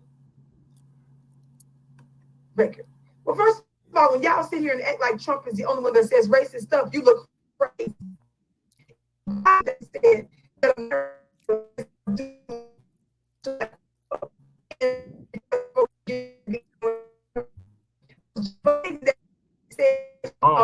is the equivalent of basically a jungle. It was Joe Biden that instituted, it was the mastermind behind the 94 crime bill. Plus, he supported many more anti-Black forms of legislation before he masterminded the 94 crime bill. It was Joe Biden that told us that if we didn't vote for him, that we ain't Black. Right. Facts So when you that Ms. Dillard's statement that Trump has made, we don't deny that. We're just simply saying that so is Joe Biden. The problem with the Democrats and Black Democrat shields is that they want to pretend like Joe Biden is not equally a white supremacist. NBC News polling, it says in 2023 found that Black voters overall favored Biden over Trump by 73 to 17%, right? 73 to 17%. But when it came to voters under the age of 34, the margin shrank. Among that slice of Black electorate, Biden support fell to 60%. Trump's rose to 28%. In 2020, Biden won 87% of the Black voters, including 89% of Black voters under 29 and 78% of those 30 to 44. It says any slippage from Biden's base could prove disastrous in another tight election, which is why you should be pushing reparations. Which is why you should not be a hegemonic power all throughout the African continent in the Middle East. Talk Black to me, somebody. When you're not pushing reparations, when you are not pushing anti-Black protection bill, the same as that y'all gave to the Asians, talk Black to me, somebody, the AAPI community, it's hard to hear what you have to say. When we're seeing that she's damn right about that. Billions with the B, hundreds of billions, let me say that again, hundreds of billions of dollars in a matter of a couple of years to Ukraine for a war that has nothing to do with America, to serve as your proxy against Russia. That's a good down payment for reparations. That's a good start. And we see you playing in our faces and giving all kinds of tangible benefits to everybody but us. That's the reason they're not listening. And we're the only ones. She's right. Which means they're listening to us. And Ms. Dillard, everything she said is absolutely correct. Question Barack Obama's U.S. citizenship. But the problem with the mainstream media is what they don't. Fuck Barack Obama. He was more worried about a homosexual getting fucked in his ass than his own people being murdered by the police. Fuck that motherfucker. The campaign was the one that started that. Do you all know that before Trump, it was Hillary that started that shit. Campaign that first seeded the birth of conspiracy about Barack Obama, who he ended up making his Secretary of State. Yeah. Y'all play too much. The fact that you are delusional about who the Democrats are is a problem for us. Or should I say it's really a problem for you, because we're not, as NBC admits, listening to you. That again speaks to the power of we who are the independent Black grassroots media. Right. I can't wait to hear what you have to say about it, beloved. Be sure to check out my products and services, especially my low-cost school, the Vicky Dillon Mystery School, on my website. And make sure you like and subscribe to Frontline Black News. That part, absolutely. Okay, I'm very, very impressed with Ms. Dilliard's presentation. Everything she stated, that she was correct. And keep in mind, folks, an old bastard like me, I'm talking about stuff that I've lived through, and I did live through that. And old Slick Willie, you know, when he was could not run for re-election in 2000 due to term limits, then you had old W come up, old George Bush, and then old George Bush, his brother Jeb, was down there, who was the governor of Florida, you know, when they was having all them problems with these tabs hanging on the ballots and all that. All that was, ladies and gentlemen, was nothing but a bunch of prepackaged bullshit.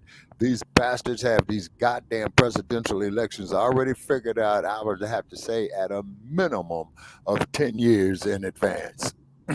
Okay, so this is why I wrote a study called Political Science. Oh, yeah. I think I had one of those classes too, Brother Che. Yeah, I studied political science. Yeah, I studied that. And then the Electoral College is the ones that selects the president, okay? The president is not elected by popular vote, ladies and gentlemen. It is elected by the Electoral College.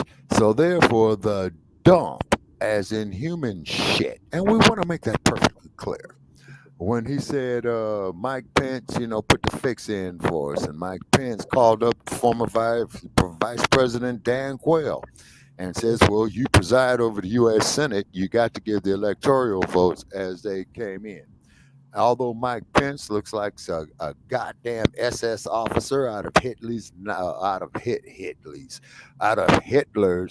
Nazi Germany, but one thing you have to respect about Mike Pence is that he didn't do what the dump, as in human shit, had wanted him to do. So what did the dump do? He turned on his main, hang Mike Pence. Okay, hang Mike Pence. Then you had these white supremacists going out there waving flags and all this shit. Dump, dump, dump, dump, dump, dump, dump. Okay. Now, Black family, ask yourself this question. If you did it like in the spirit of Bobby Seale and Huey Newton, like what they did in 1968, and went up there with black berets on and black leather jackets, and you guys are legally armed, do you know what the fuck you'd be facing, Black family? You guessed it. All the forces of the United States military will circle that whole goddamn city of Washington, D.C., and will shoot us on sight. So therefore, you ass scratchers, your Clyburns, your Uncle Tim Scotts, Sheriff House Nigga Clark of Milwaukee, Karen Kiss My Ass in Los Angeles, and London Bridge up there in the Bay Area. When are you brain dead motherfuckers gonna wake up and see that these sons of bitches are out to kill us? When? Just like that ignorant ass broad, as you told me her name, Brother Che, who stated it, that she was so happy for slavery that her dumb, ignorant, ancient mama black ass was brought here to America in chains, or otherwise she'd be in Africa worshiping a tree. Well, yeah, first place, Lieutenant Governor of Virginia. Yeah. Okay. Well, first place, Lieutenant Governor of Virginia. Okay, you have to understand that a tree gives off oxygen, and a tree breathes in carbon dioxide of what we exhale. Go to the forest. Just sit there, breathe in the evergreens of Washington State and Oregon and Northern California. You know what I'm saying? It's something called the balance of nature. But you brain dead, ass scratching, sell out ass, coon ass, black ass politicians, okay? You motherfuckers don't know what you're doing. Now, if you don't like what I am saying to you, once again, the number to call in on Tuesday night at 6 p.m. in the Pacific, 9 p.m. in the East is 516-418-5996. Press 1. We'll be happy to have you on the air and talk civilly on the air. If you have hate mail and hatred toward us, please put your hate mail off in our chat room. We laugh at it and we will read this asinine shit on air. And we have a major contributor to our show who we love dearly, the one and only Sarge. Sarge hates about 98% of the stuff that we talk about. But the thing is about Sarge, I have to give it to him. He does keep us on our toes. Okay. Larry Elder. Okay. Larry Elder, Leo Terrell, you Negroes are garbage.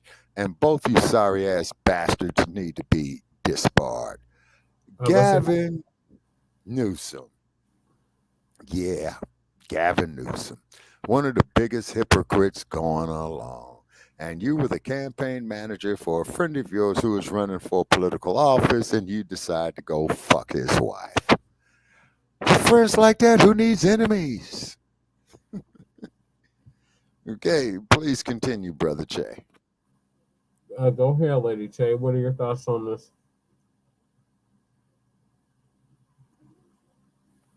Yeah. Man, I'm so distracted. She I'm sorry, man. Okay, so basically, I'm with whatever Sister Vicky Diller was talking about. You know what I mean? Because she obviously makes some good points. I'm still upset about what happened when she was down here visiting and the disrespect that was given to her. Aside from that, what you're talking about, Shabaka, is reaching out to her. We already reached out. I reached out and at least talked to her. I sent her an email.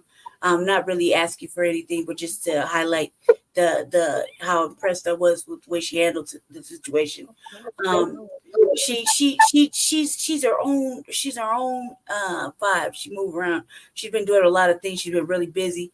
So I've seen that. We've all seen that. She just appeared on Tariq Nasheed's fucking documentary just recently.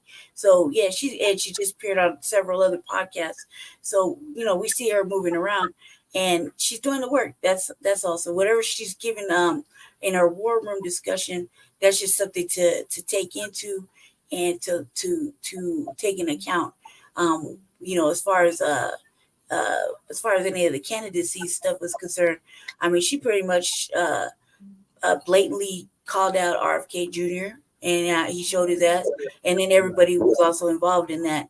And we if you've seen the backside of it, because we weren't privy to it, because there's some underhanded background, fucking nobody needed no type of fucking shit. At least we saw it. We know what it really was, and she did an amazing job for whatever little time that she was allotted to speak, because they kept shutting her down. They didn't want to hear anything, and she made sure her voice was very thoroughly heard throughout that building. And so that's all I gotta say. I was pretty content with her dialogue and direction when she was here. And she's not like she's unfamiliar to the points that are moving around the city. So that's all I gotta say. Right. So fuck you, Jeff Barr. Billiard, she has open invitation with us when her schedule permits, Yeah. So Shabaka, we're gonna move along. Yes, sir. Topic is Leticia James. New York Attorney General gets booed by the fire department, the New York Fire Department. Mm-hmm. She was delivering a speech. And all that there is the dumpism that's being leveled against her, because the dump, as in human shit, and we want to make that perfectly clear, is based out of New York City. Okay, so I'm quite sure he's got some of his sycophants, you know what I mean, that went up there probably sucking his dick or whatever. Oh, Trump, can we go out here and shut down Letitia James? You know what I'm saying? So it's all shenanigans. And Letitia James is doing the right thing, and I appreciate it. And keep in mind, I'm not too much in favor of prosecutors, okay? But them prosecuting that motherfucker, oh yeah, by all means. Yeah, I just have one thing to say about that last piece. The Yes. new black media controls the narrative, not the Jeff Farts, not the Yes, Rolly sir. Bonds, not Yes, the sir. Tiffany Cross Eyes with, not the Angela Rise with the lettuce and tomato on the side, not the Right. Andrew Pussy Gillums, Right. and none of that coonery, buffoonery, black media. Y'all don't control nothing. The old dead black media, y'all don't control nothing no more. It's the new black media now. Yes, sir. And now y'all trying to get on code with us, but we have a proven track record of being on code. We didn't just get on code last night. We've been doing this for a decade plus. Yes, So sir. At least 11 years I counted on my math, brother Che, you know, with the combined platforms that we do.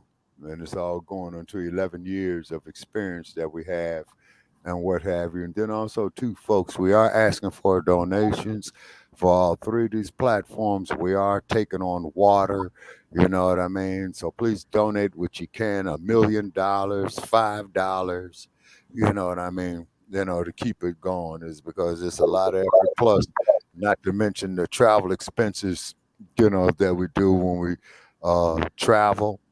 Just say and whatnot. Definitely get with us at Shabaka's Black Experience Enhance Tuesday night in the next couple of days. Okay, Brother Che. Yeah, and there's the link to the show right there. And Brother Che, you know, he can go off in there and add additional material to it. Okay, ladies and gentlemen, and what it is this, okay? And this is the only time that I'm going to say this, okay? It's not that we hate white people, which we don't. It's not that we hate any other group, which we don't. But God damn it, we love our people, and we just asking for our fucking just due. This is not hatred, and I don't give a damn what any of these other misguided motherfuckers is out there saying about us. We don't give a damn about the hate mail that we get in our chat room. We don't give a damn about the ignorant motherfuckers that call us up at 516-418-5996. And, you know, you can come up there, you say whatever you like, be respectful, but two things that we're not going for. The first thing is this: you're not going to disrespect us. Second thing is that we know our history, okay? And we do not go to Eurocentric resources or sources for to gain knowledge of our history. We go to Afrocentric resources, okay? And we tell the history as it is. And I mean, you had Alexander the Barbarian going to Kemet, traveling all the way from Greece. But my question is, why was Alexander Barbarian making that trek across the Sahara Desert and he didn't have no women with him? He had little boys with him. At least Mansa Musa, when he went out there and handled his business, he went to the palace and says to his wife, the queen of the nation, you got to come with me, honey. And she says, well, I'm the queen. Why do I have to go with you? You know, that's the man's job to handle in the work. He says, it's the man's job doing what I'm doing now because I'd much rather die in battle with you by my side than for you to be here and this place gets overrun and you get violated. You see what I'm saying? I ain't going to let that happen. So Her Majesty, she packed up her bags and what have you and went out there into the field. With Mansa Musa, and of course, as we do know about Her Majesty Queen Hatshepsut, who commanded her troops in the field. Yeah. Also, too, the same thing with Amina of Zazzau, which is modern day Nigeria. She did the same that's thing. the original name. What did you say it is? Oh, the Queen of. I'm sorry. What's the original name of Nigeria? Okay. Let me see. Zazal. Zazal. Yeah. If I'm saying that, and I'm saying it phonetically, I don't know if it's correctly spelled like that, but doing the research, that's what I had came across. And then also too, for those in the Pan Africa diaspora, you all have to get on code as well too, and particularly on the continent, is because we're the only ones here in the Western Hemisphere talking about Pan Africanism, and then you cats over there on the continent, you knuckling under to them damn Dutch, or you knuckling under to them French. Although I appreciate what Niger did, we definitely want to give a shout out there to President Museveni of Uganda, who told the Biden administration that that they ain't dealing with the homosexuality shit. They're not doing no rainbow colors or LGBT flag. Then Biden, through the voice of his representative over there to President Museveni, stated, well, we'll cut your aid. And President Museveni said, man, fuck your aid, cut your aid. In fact, get the fuck up out of here. And you still here? Say, yeah, and then of course we do know Barack Obama goes to Kenya, you know what I'm saying, his ancestral land, you know, then he starts talking about some gay shit and alphabetized agenda, and then President Kenyatta shut him down and, sir, you're gonna have to leave. And then when he was airbound to Addis Ababa, Ethiopia, he got a call from the head of state over there, sir, don't bother landing. We already heard about your escapade in Nairobi. You're not gonna do that in Addis Ababa. So therefore, we shut down, you know, the reception committee for you, man, and keep it moving. Yep, that's what he said. So I'm gonna let Demetria K get to this next video. There's about Letitia James, who was the New York Attorney General, gets booed by the New York Fire Department as she is delivering a speech. Okay. The Attorney General of New York, Letitia James, got a rude awakening after she thought she was going to go into a firehouse at New York City, one of the fire departments, and deliver a speech of the first Black female chaplain to the firehouse, Reverend Pamela Saxton. And as she started to speak, the firefighters, some of them in there, started to chant, Trump, Trump, Trump, and they also booed her. Now, it is said that that went on for several minutes, that she was trying to, you know, get them to calm down and maybe crack a little jokey joke here and there, but they were not having it. And I guess eventually they did settle down. Now, toward the end of her speech, she said this. When my mother was dying, and they worked on her for an hour in my house, not knowing who I was, and I thanked them. I thank those members of the FDNY who worked on her body and prayed over her body when she died. Some may even be here. Some might even be booing me, but nonetheless, pray for her. Of course, they're probably booing her for $450 million charge. How Trump does he inflating his income, I guess, if you will, to benefit from taxes and other monetary breaks. And so a lot of people think that's unfair. And to take it a step further, a lot of people think that it's a witch hunt, that they because, you know, Trump has 91 cases that he is facing, and some of them have already wrapped up, like that one there in New York City.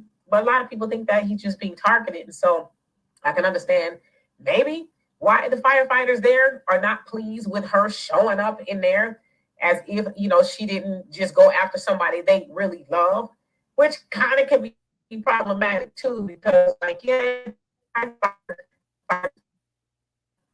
they're Republican, Democrat, or Independent, but they might want to keep that to themselves, especially since they should be out there saving lives, right? They don't want to get in trouble by not saving somebody's life, and then they tie it to them, you know, I don't know, maybe being a Trump supporter, maybe I'm reaching here, but nevertheless, yeah, the chief there, oh, are in trouble, and the two most you know, the Attorney General, which I put on that, but for lack of better words, she said that she is going to find out who did it and hold them accountable. Okay, but I'm wondering if they even care, right? But yeah, she got booed. But then again, you know, that's a rude awakening for a lot of Black law people, if you will, that they're getting a wake-up call. You know, I don't know who sent you to do the job, but did they tell you that she was going to have some pushback? She was going to have some opposition? Did they tell you that? Did they tell you was going to be able to walk tall and talk tough and get Trump without his supporters saying or, you know, anything to you at all? I hope that's not what she was thinking. But nevertheless, that couldn't have been a good feeling for her. She's going to honor the first Black chaplain female, and she's getting booed by firefighters. That may have saved her mama's life. Interesting. So anyway, y'all tell me what you think of that. And for more insightful commentary, please subscribe to this channel and my channel is Demetri. And like and subscribe to Frontline Black News. That's right, Shabaka. Okay, so what are your thoughts? God. The former senator from California. No. Yeah. She's stepping aside so that, well, we knew it. They were going to get rid of her ass anyway. Maybe her flat backing days are over. Maybe they forced her to retire. Get it? No. Yeah, that would be nice. But, no, that was over, though. It was Alicia James. What are your thoughts on Okay, you faded out, Brother Che. Could you repeat your last question, please?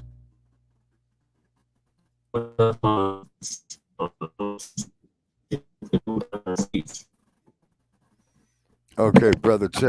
Okay, your audible, man, is echoing. I couldn't make out your last sentence, sir.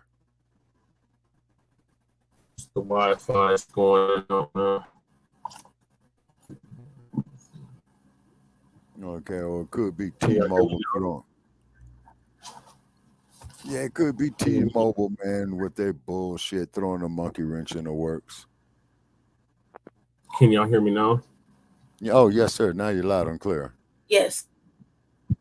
So, what were your thoughts on the Letitia James situation in New York while she was giving her speech and fire department is booing her?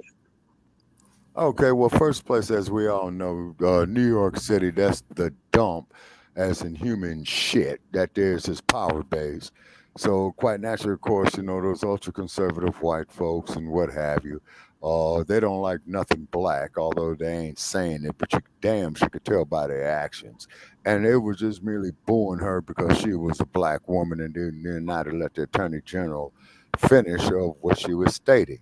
So this goes to show that white America, with its hypocritical ass, doesn't even believe in the institutions that they hold so dear to them. The woman is the Attorney General of the state of New York, meaning that she is the top prosecutor in the state of New York, and her clients are the state of New York to file charges against those who have committed crimes in the state of New York.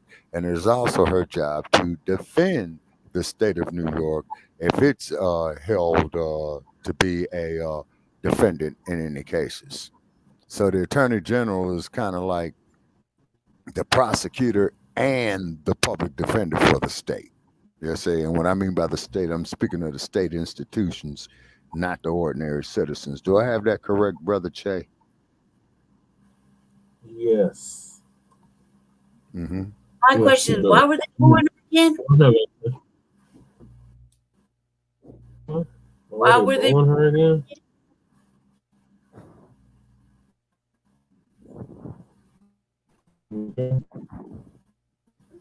Yes, that's the question. Why were they booing her again? Oh, the reason why they were booing her, those were dump supporters who were booing her.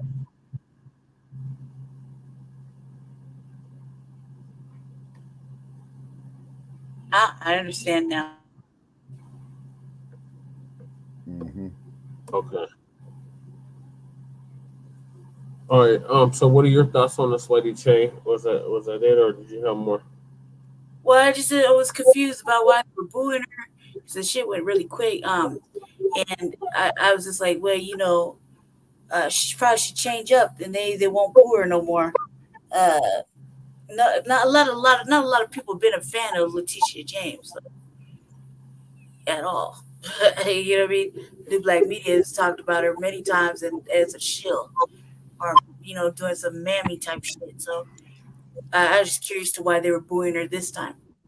And keep in mind that your current vice president, Kamala Harris, used to be the Attorney General of California. Right. That is correct. Okay, so I think this is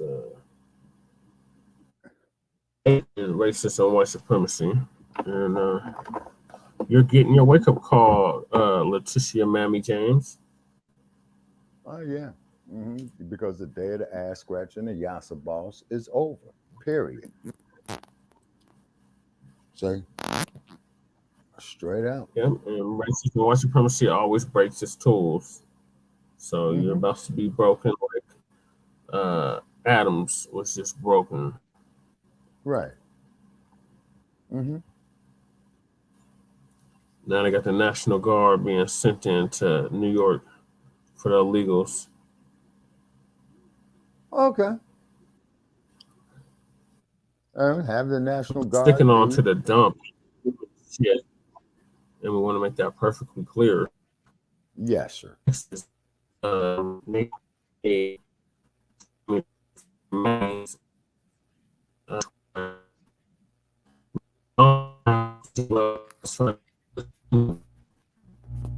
Okay, brother Che, you faded out, man. Your signal has went down. Okay, brother Che. Okay, ladies and gentlemen. Okay, it appears that brother Che is having difficulties, man. He'll be right back. Okay, out of our Denver office right there. Okay. But I just want to say, ladies and gentlemen, that I visited the Mile High City recently. Got back way early this morning, going through time zone, snow, hail, rain, raggedy ass roads. You know what I'm... No, Shabaka, aside from that, did you at least enjoy your little trip over here? Yeah, I did enjoy the little trip, because that was the first time I've been in about 10 years. And then got a chance to meet. Okay. Hold it down for what? I'll be right. Where you going?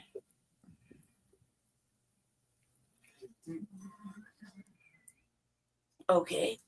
Can you at least put the next video in the queue?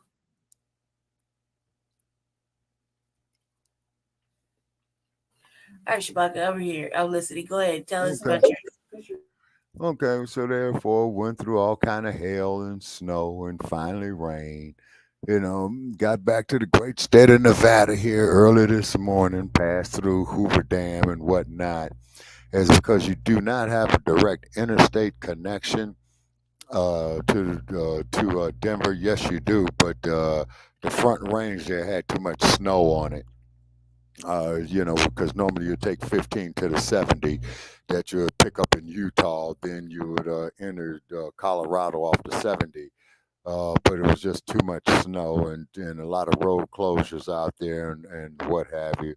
So I had to drive due south all the way to Albuquerque, New Mexico. Okay. And then got on Interstate 40 and took it due west. Okay. Then we got up there to Flagstaff, Arizona. It was about 27 degrees. Snow was coming down. So we kept it pushing. It's because we didn't want to risk, being snowed in Flagstaff. And so then we took it on down, straight down Interstate. Let's see, what the fuck is that? Interstate 40, Lady Che. And we took Interstate 40 all the way to the western end of Arizona. Sat down, for a minute, had to wake up, more coffee. And then GPS'd it in here in the Sin City. And they really did build up the Hoover Dam area. And I recommend if anybody's into going to Hoover Dam, go over there because they got some nice exhibits over there. And then, of course, ladies and gentlemen, and this is where the city of Los Angeles uses the Colorado River, or what's left of it, to generate power for Angel Town. And you got more devils in that damn place than a little bit. Okay. All right. I see Brother Che is coming back into the studio. Okay. I'm gonna get to this video about Nathan Wade resigning after judge allows Fani the Mammy Willis to continue in the Trump as in dump as in human shit, and we want to make that perfectly clear. George, the 2020 election case. Yes, sir. Ladies and gentlemen, the judge made a ruling today, and Fani Willis will stay on the case, but Nathan Wade, the special prosecutor, he will be gone. So the MAGA crowd is having a MAGA meltdown. That's what they're having, because they really wanted Fani Willis off the case. Well, she's going to stay. The judge just played the divide and conquer thing, that they love playing with us. So they eliminated one and kept the other, the typical divide and conquer. That's how I see it. Right. So, secondly, I don't believe anybody's personal life should be on trial. But that's what I said. So Nathan Wade resigns after judge says Fani Willis and her office can stay on Trump's Georgia 2020 election case if he steps aside. So he did step aside. Nathan Wade, special prosecutor working with the Fulton County District Attorney's Office, resigned his post after a judge ruled Friday that the district attorney, Fani Willis, and her office may remain on the 2020 election case involving President Donald Trump and his allies. So Wade's resignation as a special prosecutor came hours after the Superior Court judge, Scott McAfee, laid out two options that would allow for the continued prosecution of the racketeering case against Donald Trump. And see, that's the thing. I don't think anything should have been distracted away from Donald Trump's case. And I think that's all this was. They had to do something to eliminate the other side. And it didn't quite work out the way they thought, because Fani is the one they really wanted gone, and they did not accomplish that at all.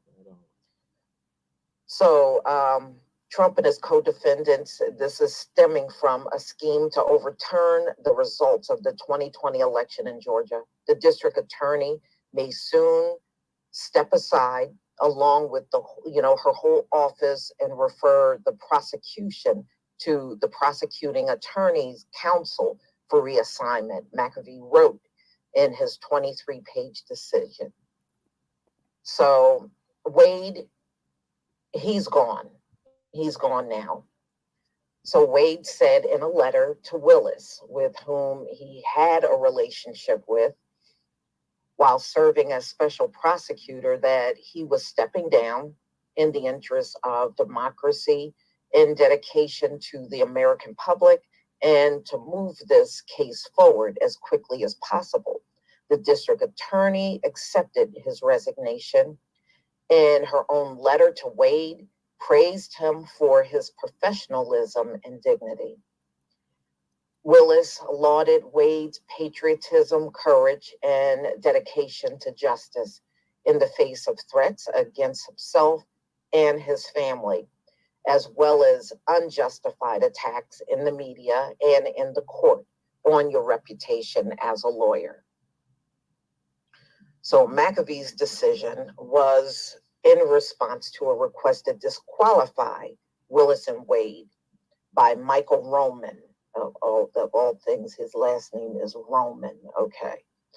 A longtime GOP operative and one of Trump's co-defendants, who said that there was a romantic relationship between the pair and that Willis had improperly benefited from the relationship, although Willis acknowledged she and Wade were romantically involved, she fiercely disputed the claim that her relationship began before she hired him in November of 2021. The allegations set off a fiery testimony, which included Willis taking the stand in her own defense. Though McAfee's decision allowed Willis and her office to continue prosecuting the case, if Wade withdrew from the team, he chided Willis for what he said is a tremendous lapse in judgment, which I don't believe it was. I don't believe their relationship got involved or messed up in any kind of way Trump's case. You know how much nepotism these folks play on any given day? Right. They got some nerve raising this issue. I've seen all throughout my career, I've seen their level of nepotism. They got a lot of damn nerve. At least Wade is not related to Willis. She didn't bring somebody in that was unqualified like many of these folks that play all this nepotism. They'll bring somebody in with no experience at all and throw them in the midst of everything. At least he had experience as an attorney.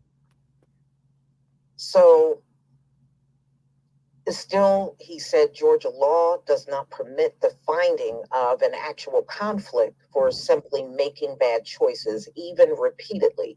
And it is the trial's court duty to confine itself to the relevant issues. And you know what? If you were doing that, you would never have moved forward with this whole thing, with putting their personal life on trial. You ain't down with that. Y'all kill me. You'll say things in a written statement that you don't even do. Y'all are notorious for that crap. Them folks are notorious for that, for real. And McAfee said other sources of authority, such as the State Bar of Georgia and the legislature or Fulton County voters, may offer feedback on any unanswered questions that linger. Yeah. So that's all. He just split the team up by taking Wade out. And, wow. McAfee rulings rebuke Willis, an odor of mediocrity.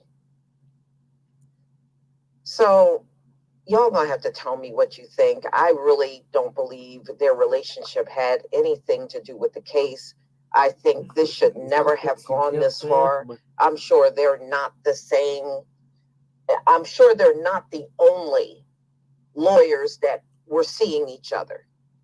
Okay? And I got a question. You heard it in the OJ case.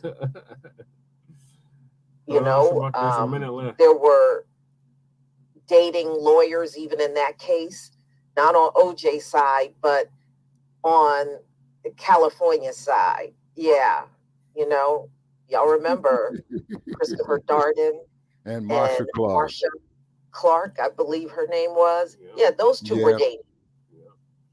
And you didn't see them raise anything about it during the OJ trial, but those two were dating.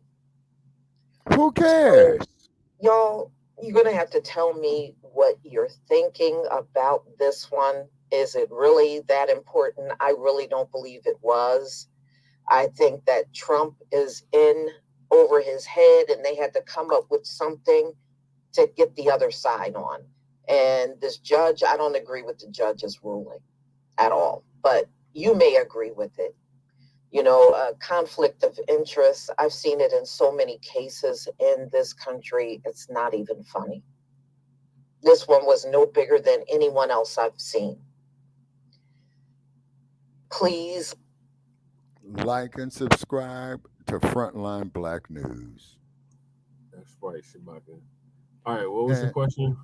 Okay, now my question is this. Okay, she was right about California law is because half of the goddamn district attorneys and assistant district attorneys in the state of California, particularly in and for the city and county of Los Angeles, deserve to go right straight to fucking jail. okay, is because they're in cahoots with these cops, to make all these fucking plea deals and what happened. Now, here with this man and Fani Willis, okay, if he wants to fuck her, fine, beautiful. If she wants to get fucked by him, that is between two consenting adults.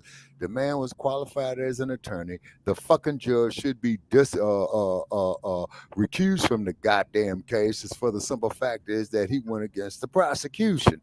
Number one, which is highly, highly rarely, because usually the judge favors the prosecution. But the dump, as in human shit, and we want to make that perfectly clear, is a known criminal, is a corrupter, is a thug, is a bully. He buys people off. Look at Roger Stone and all this old type of shit. And they doing the right goddamn thing in the state of Georgia or any other state to hold this no good, crooked ass bastard accountable for his bullshit. Right. Period. Period. He's making his own damn party look bad. You see what I'm saying? So more power to the Attorney General of New York. Hope she breaks his ass. Throw that motherfucker out there on the side in Denver, man, in freezing cold with a bucket. And hey, you got a little change? Or have him stand up there, man, off of I-25 in freezing cold saying that he'll work for food. Fuck Donald Duck Trump. And I approve of the message, by the way. All right, Shabaka, so that's your thoughts on that. Lady Che, what are your thoughts? Yes. I watched a little tidbit of it or whatever. It was wrong for her to think that she can get away, that her and him could get away with having any kind of relationship that white people can get away with all day long. They couldn't, she couldn't. Her case was not, whatever she was saying was not really substantial. That people were all in that man's wallet because he was going through a motherfucking divorce. It started off with a divorce lawyer trying to be all up in his pockets and trying to figure out where his money went. And ultimately, it really didn't have shit to do with the fucking case at hand. He got took off the case because ultimately he wasn't really taking this kind of big name cases beforehand until she put him on it. So now that he's off, it's whatever. She was really paying for dick. Everybody knows it. She was at dick fog. He was dating, and then all of a sudden now they ain't dating no more. And they can thank the fucking trial and everybody and all the motherfucking white meandering faces and the motherfucking no good faces that were allegedly her friend turning their back on her and talking all that shit. She didn't make her fucking case any fucking solider when she got up on the stand and started acting stupid about Cash and her daddy and who knows what else. So she didn't get any better. She made it worse. He tried to do his best by answering the questions, but even so, he wasn't really built or qualified to handle those kind of cases. He was just lucky she put him on. She put him on for whatever reason, probably because she was wanting to get at the dick or not. Who knows? But she got at the dick. She paid for the dick. She got her money for the dick, and that's just that. And they had it all. They were all up in a mix. And what it is that Black people can't have relationships like white people can and get away with it. That's the moral of the story and the subject. Fucking, where does this lead now? Who knows? But it was a big distraction for a good fucking 3 months. I hope everybody got it out their system. Now we get back at whether or not this fucking they can end this fucking Trump shit and we can move on to other fucking charges or whatever the fuck else got going on. You know what I mean? Right. Okay.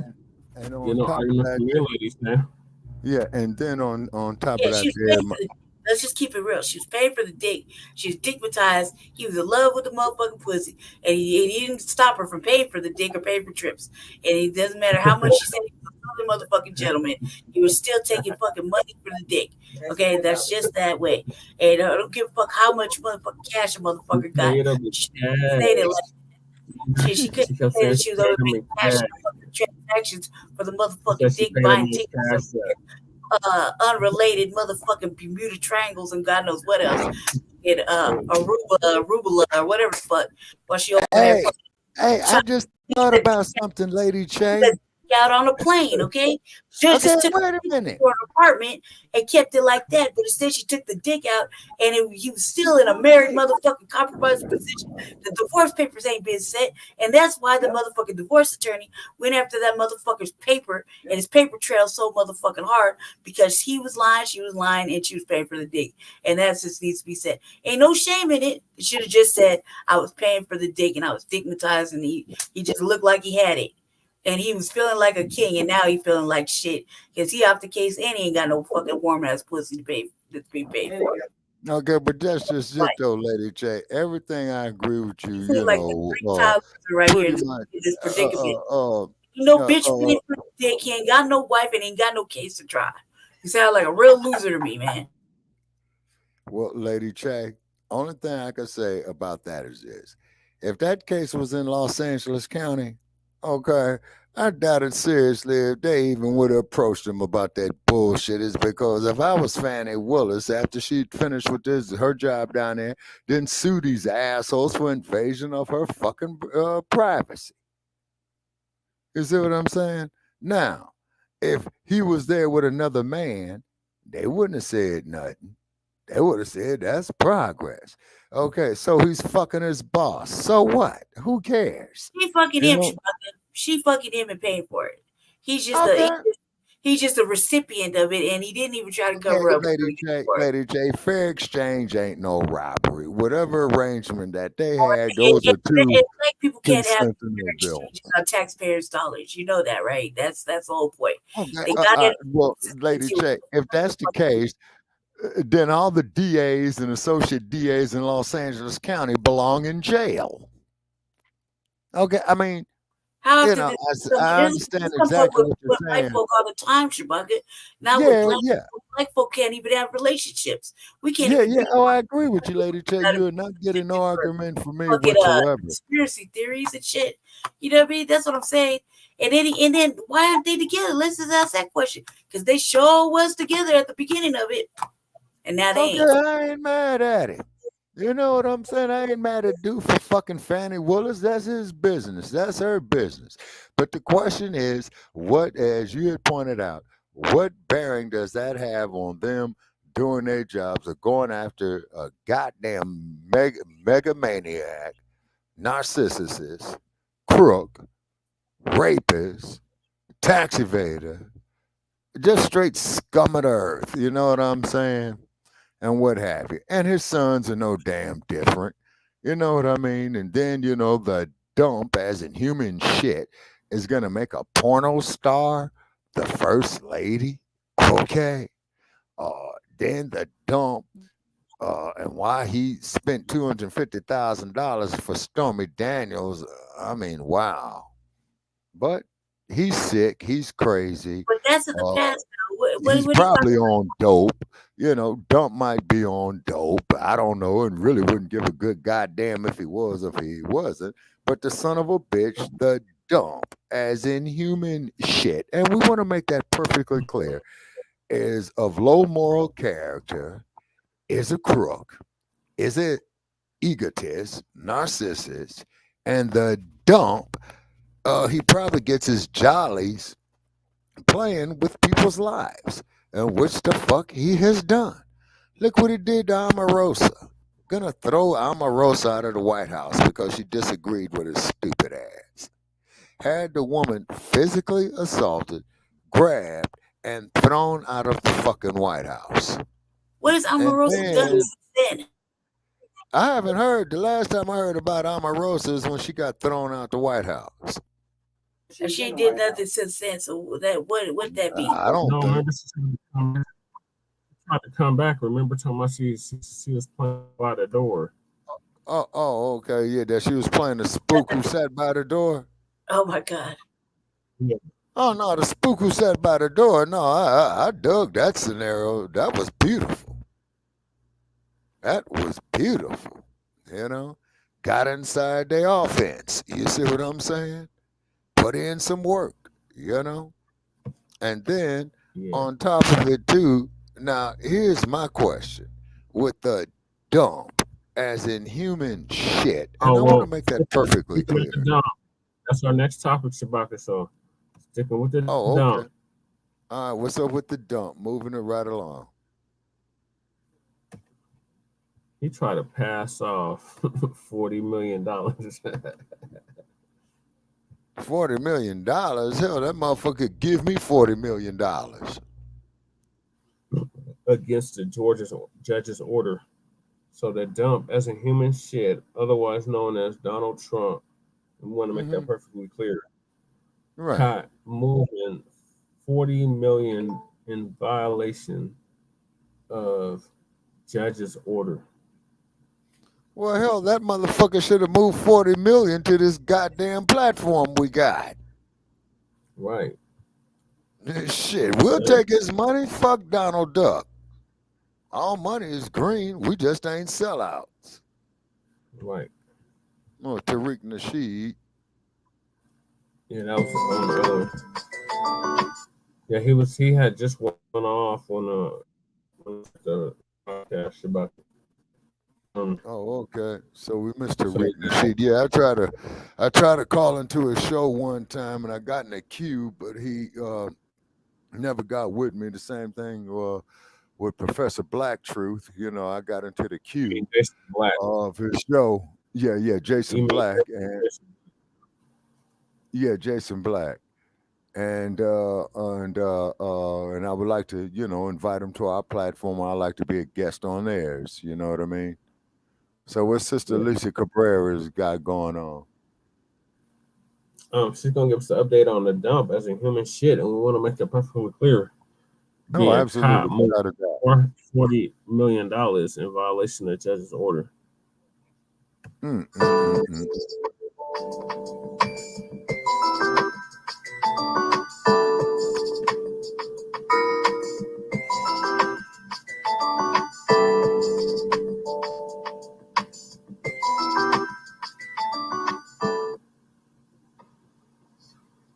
Donald Trump got a court order saying that he was not allowed to move his assets, especially while he was on trial. Well, Donald Trump got caught red-handed trying to move $40 million, and he violated the judge's order. Donald Trump, oh my goodness, that amount of money would clearly be noticed. $40 million. Yeah, if you move $40 million, yeah, they're going to notice that right away. Right. Oh, man. I would have loved to be a fly on the wall when Donald Trump got notified by the courts that he got busted for attempting to move $40 million. I bet you he couldn't do nothing but look orange and shocked. That's all he could do. Hey, at least you don't have the hair dye running down his face like Rudy Giuliani. Now, I would have been screaming if that was the case. So a court monitor catches Trump quietly moving $40 million in violation of judge's order. Wow. Wow, really, Donald Trump? You thought you were going to move that huge sum of money and not get caught? Right. A court-appointed monitor. So they got somebody literally monitoring his bank accounts. A court-appointed monitor caught former President Donald Trump quietly moving $40 million without disclosing the transfers as required by the judge. So they're saying that, they are overseeing Donald Trump's case, or especially right now, the New York fraud trial. And wow. And Trump should have moved some of that money into my bank account. Monitor, which means he can't move money to and out of the account before it's potentially sanctioned. So the U.S. District Barbara Jones the finances and required Trump to report any transfers larger than $5 million. Notified on Wednesday that the Trump family failed to report $40 million in transfers. The order, so they're just ignoring the court.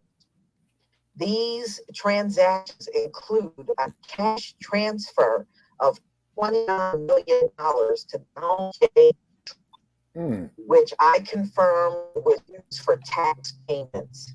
She wrote in a letter, which was published by the Messenger based on the defendant's explanations. I have also confirmed that other transfers for insurance premiums and to an attorney escrow account. Jones wrote in the footnote that the attorney escrow account was for Trump's appeal in the E. Jean Carroll S. assault judgment. We have discussed with defendants why these transactions were not previously disclosed, and I have now clarified that all transfers of assets out of the trustees exceeding $5 million must be reported. So the former judge told the court that Trump and his co-defendants in the case have since agreed to enhance monitoring. Defendants continue to cooperate with me and are generally in compliance with the court orders and have committed to ensure all required information, including tax information, cash transfers, are promptly disclosed to the monitor, she wrote. Trump's attorney stressed that his client is cooperating with the court-appointed monitor. So, as before, the report confirms the defendant continues to cooperate with the monitor and remain in compliance with the court order. So this is what his attorney said. Also, before, the report contains no mention of suspicious activity or suspected or actual fraud because none exist. So the judge, prior to the beginning of the trial, found that Trump committed fraud for years by deceiving banks, undervaluing his assets, exaggerating his net worth, instruments used to deal in secure loans. Trump has appealed and the trial by the attorney as well as the potential sanctions. So I'm sorry, James. James is seeking penalties.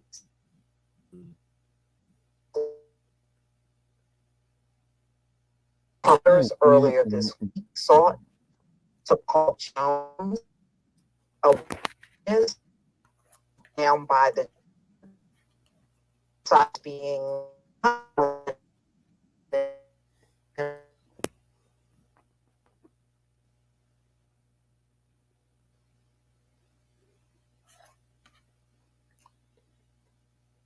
okay, we lost telemetry to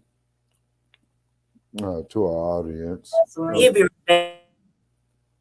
Okay, now, Lady J, what they need to do with that $40 million,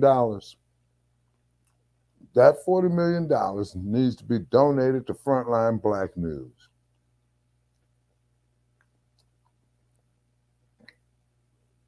That's Man, I wish anything would have been donated to Frontline Black News, but it's so hard to get anything to happen like that. We'd just be lucky that we would just show it right now. So, as much as water as we've taken on is the fact that motherfucker is about to lose their motherfucking internet in the next few hours is a real fucking epidemic to the community that we allegedly live in. When we're supposed to be able to ask for help, the motherfuckers don't want to acknowledge the fucking work that we do. And that's all right. It's up in the universe hands at this moment. And it'll be okay. We just know that when it comes to when we do right, motherfuckers ain't gonna get on with us. That's all I know. You can't help, you can't be assisted, you can't be supportive. Well, then I guess you don't get no tangibles at the end of the motherfucking day from us when we get on. That's how I feel about it. I don't have a problem with it, Lady Che. You know what I mean? And plus that, this is a combined 11 years that we've been doing this. You see what I'm saying? Right, and in all actuality, we've been doing really well. With the one on blog, with your show on Blog Talk, this is getting a little bit more traction. Even when I get a chance and I had a chance, I can do one that isn't going to be taken off. It's getting somewhere. The message is being heard, and we can tell that in the city of Denver, motherfuckers are grifting over here and stealing our shit left and right as usual. And it's okay, and that's why they keep getting checked whenever the fuck I get a chance to check. And so it's all to the good. God don't like ugly. Well, you're right about that there, Lady Che. That's why when I was down there on Walton Street, and I saw Jeff Fart's shit set up, you know what I'm saying? And, we left our calling card, at his front door, you know what I mean? And I wonder, what he says about that. We care, but we don't care. Okay. And then also, too, I went over there by the barbershop that Brother Che told me to. So, I went there. Then, we handed out some more to the general public, because it was cold outside and we were monitoring the weather. And then we did leave some over there at the recreation center, where the brother over there was a director. So, we had to go definitely there. And while we were there in Denver, touch bases, with the general public right there as well, too. And I didn't get a chance to get in touch with Brother Alim because I'd wanted to see him. So, but I will be making another trip there to Denver, after you guys thaw out, because I really do like the city park over there. And went through the city park. And then, of course, the live feed we did from the city park. We read the chronology that they had up there of Dr. King. But they didn't have nothing mentioned about the year in 1966 where a certain crew came into existence. That crew that started with the Forte brothers, Big Man, Lil Bobby Hutton, Mr. Newton, Mr. Seal. You know what I'm saying? Yeah. So I do recommend that if you ever go to Oakland, California, hey, stop by Defirmary Park. Yeah. Listen to the wind that I've had. Done a few videos from there. You see what I mean? It's because that was a very, very powerful image that they had projected with the black cat. And it was all grassroots. You know what I'm saying? It was all grassroots. But that was a very, very powerful image that they had projected at that time during the peak of the Black empowerment era. You see what I mean?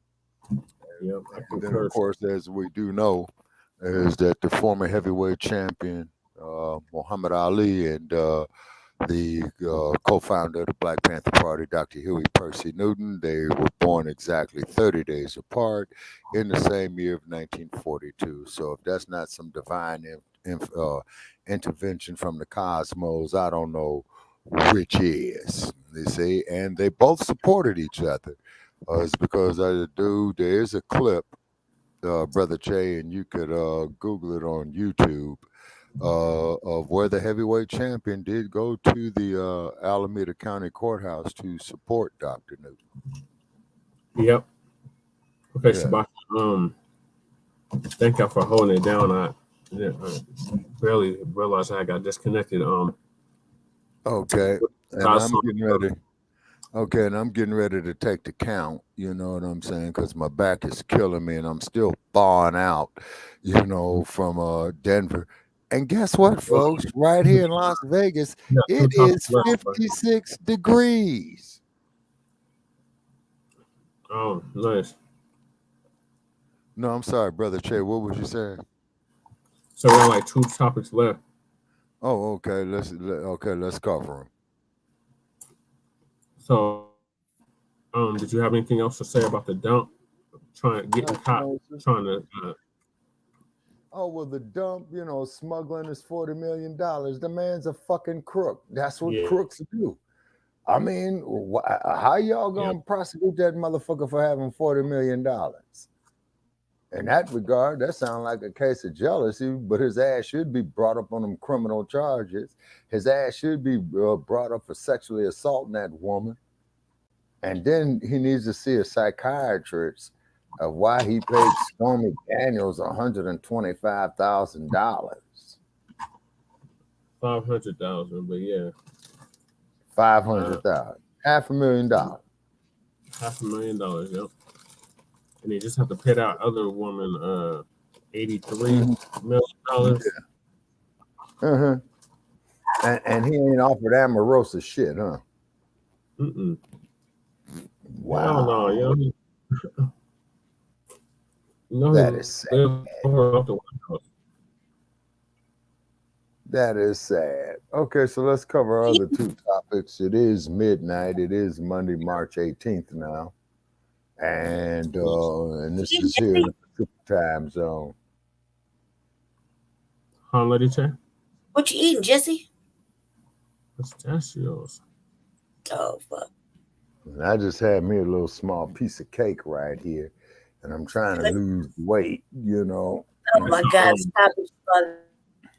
Yeah. The next topic, and Lady Che, is the TicToc. So, TicToc. Oh, yeah. Great news. Yeah. Fuck TikTok. Yeah. Let them ban that motherfucker. Oh, hell yeah. Yeah. What's up with TikTok? So, Lisa's going to give us an update. It says that TikTok faced a ban for its unfair treatment of Black creators, meaning Black content creators. Yeah. I'm one of them.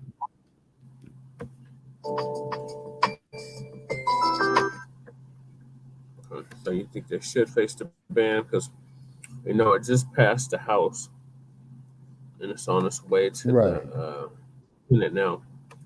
Senate. Sleepy Jim Crow Biden already said it's his desk, he's gonna sign it. Okay, now also too, keep in mind that TikTok is based in China, and keep in mind that TikTok is benefiting off the silicon coming off the motherland. You know what I'm saying? So fuck TikTok. And then they be putting a lot of bullshit up there as well too. Yeah. With simulated plane crashes, simulated earthquakes, and stupid shit. You know, stupid motherfuckers going into alligator pits, feeding crocodiles with their bare hands. And probably the dumb motherfucker don't realize to a crocodile, you're food too. Yeah, I've seen some real interesting shit on there as well. Some of the conscious stuff though is real good. But getting back to this, so Lisa's gonna give us on this. Okay, and Ms. Cabrera, please, you know, support us because we definitely do broadcast a lot of your work, Ms. Cabrera. Shabaka, you got her email. Since you email her, hit her up. Oh, yes, sir. Yes, sir. Yes, sir. You did send it to me, Brother Shay. All right. Yeah. So let me reach out to Sister Cabrera. Yeah.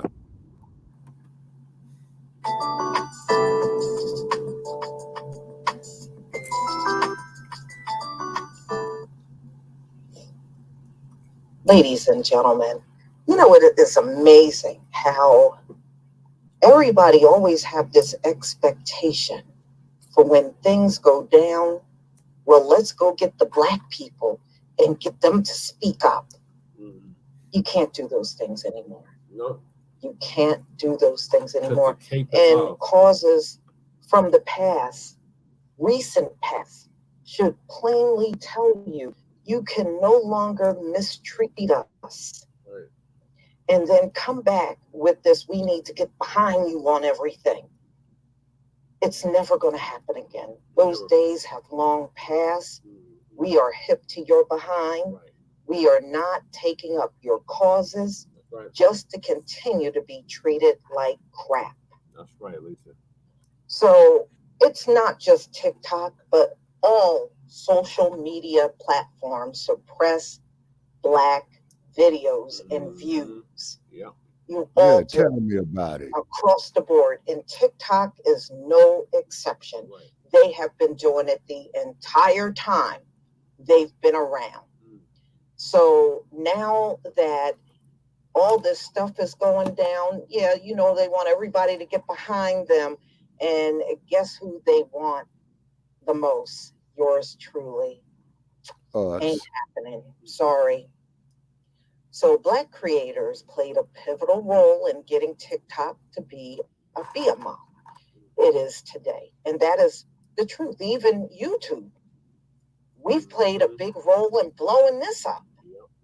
But what do we get? We get suppressed. Yeah. Hidden. Shadow banned. So yet we've had to fight for years for acceptance and recognition of our contributions. White people have made millions from even stealing dances. Remember the Black dancers and creators over on TikTok had to boycott because they would come out with a dance. A white person would do the same dance on their video. They would get millions of views. And the Black creators of the dance would get hardly nothing. Yeah, tell me about it. That went on TikTok. It went on for years over on TikTok. For years. So that, you know, the boycott started in 2021. That's when they start boycotting because of all the things they were doing on video was being stolen. And of course, there was an issue with growing channels if you were a Black TikTok creator. That's why they came up with the Black Girl Follow Train, so they could find each other and follow each other and grow on TikTok. And that did help a lot of Black women grow their channels, grow their brand. And that was the way they, if they had to rely on TikTok, it would never have happened. We are always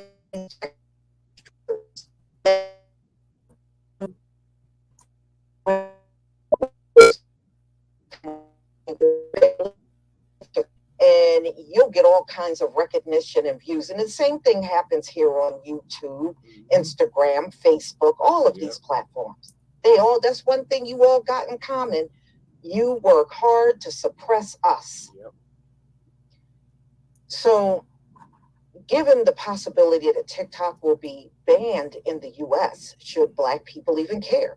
Actually, there are a lot on here saying, well, let it just go. They're not going to fight for it because you're not even getting treated fairly. So many are saying they're not going to do anything. They're not going to speak up. They're not going to do nothing. Now that the House approved legislation that would ban TikTok from being available in the United States, specifically the bill requires that Dance Bite, owner of the app, sell the company within the next 6 months for it to stay available in the States, according to CNBC. The bill will now go to the Senate. And you know what, y'all? I really, truly believe the Senate is going to be a whole different ballgame. I do. I don't think it's going to go through as smoothly in the Senate as it did in the House. That's just my opinion. Specifically, the bill requires that Dance Bite. Now the owner did already come out and say they are not selling. They don't want to sell. So, you know, if it does shut down, they're talking about the millions of users. It leaves them high and dry, which many Black users might consider it just deserts. So anyway, remember the Renegade, the dance that took over the world, and that was on TikTok, and it became the most popular on social media at one point. The creator, this was a Black teen from Atlanta who loved dancing on social media, And, you know, she has since been recognized for creating the viral dance, but it was not like that initially, you know. And I believe her name was Jalailah Harmon. She's been recognized, but it took a lot for her to get the recognition that she deserved. Harmon was hoping that the comment section of other videos pleading for people to give her credit for the dance and others gaining clout, white creators gaining clout off of a dance that she created. But see, that was the kind of stuff that TicToc did. This is what they did. So, in my opinion, they got a lot of nerve, them or anybody over on TicToc got a lot of nerve approaching Black creators to have this loud voice for an app that just completely, openly discriminated against the videos that Black TikTok creators were putting out, you know? And in September of 2023, 2 Black TikTok employees claimed in a lawsuit that they were fired after they complained about the racist behavior in the workplace. All right, and that story came out on NPR. One of the employees was the only Black employee out of 40 who worked in North America, and they were part of TikTok's sales team. She said during her first week on the job, she was patronized by her manager and that she was given more work than her white counterparts. She later learned that her supervisors would call her racial epithets behind her back and would often refer to her as a Black snake. You know, those are similar complaints you have heard from Facebook employees and also Google. Same kind of complaints. It's really not any different. So there was another Black employee by the name of Joel Carter. He worked as a risk analyst. He said in the beginning, it seemed like it was fine. You know, he did not notice anything. But he said as time went on, his treatment started changing, and says that he was treated worse than his white colleagues and that he was described as tense and angry. Okay, so what is a person that's being discriminated supposed to act like? Smile and chipper and happy? Is that what we're supposed to act like when we're discriminated against? Y'all got some weird expectations. That's all I got to say. So both of these employees filed complaints with the company. It determined that there was no racial discrimination. Of course, they're going to determine that. If the people that are in management look like the perpetrators, of course, they're going to come to that conclusion. This is not shocking. So their complaints allegedly resulted in retaliation and they were both fired. We didn't forget about the allegations TikTok faced in the middle of the George Floyd protest. In the summer of 2020, many creators claimed they were essentially silenced for posting content that supported Black Lives Matter, which resulted in their videos declining in viewership and engagement. Specifically, it appeared that posts that had hashtag Black Lives Matter and hashtag George Floyd in its caption received 0 views. But if you inquire about these things, they swear up and down there's no manipulation going on when it's very obvious it is.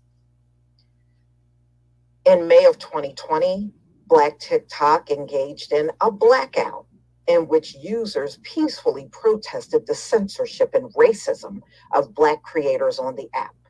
People who participated in the blackout changed their profile picture to a Black power fist and only liked and followed Black creators and created awareness videos in which they would bring attention to racism on the app. Although TicToc eventually apologized and promised to do better, in a lengthy statement, Black creators claimed that little had changed, and that's true. Little has changed, saying that they continue to see problems on race, according to NBC. Yeah, because if they got away with it all this time, they're going to continue to do it. Like I said, this is not limited to TikTok. This is on all social media platforms, all of them. Black creators getting banned on TikTok. There has been countless cases of Black creators on the app claiming that their accounts had been banned for reasons that do not make sense. Of the many, and some users claim that they were banned after they received racist and threatening messages, not the other way around. Like, they were not making threats, they were receiving the threats. One user in particular told BuzzFeed News that his account triggered a ban due to the harassment and hate he was receiving from a white supremacist in 2021. Another, Minnie Parks, said her account was banned out of the blue around the same time, saying, "All I do is simply educate and respond to racism and hate." And a lot of people don't like that. So at the end of the day, should Black TikTok creators defend TikTok? I don't think so. As long as none of these platforms will do right by us, I don't think we should be in support of them at all. I think this is another mind your own business moment for us. And that's exactly what I intend on doing. I'm not defending no TikTok or any platform that's not out here doing us right.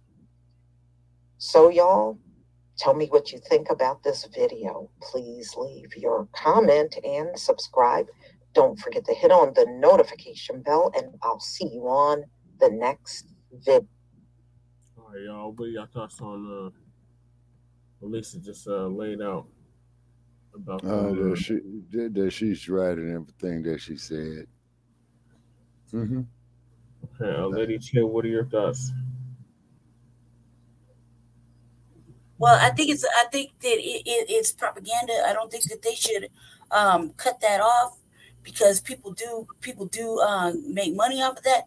And the reason, I'm not really hip to it as much as everybody is, because I don't personally use TikTok. I don't even know how to use it. I've seen you use it a couple times. I know my family members like to watch certain videos on it and whatnot. I just personally don't use it or don't know nothing about it. And I never really ventured out to doing anything with it. I don't think that it should be canceled or banned or fucking even have a discussion, because there's so many other fucking things that they could take away, and they gotta fuck with an outlet that people actually use. There's other good shit on there. There's nothing. It's not just fucking bad things. There's people actually showing holistic health care. These motherfuckers doing all kinds of small little business things. It's not just ratchet shit. So I find that it's fucked up for them to want to take something. Although I don't mean to say although. I find that it's just really fucked up.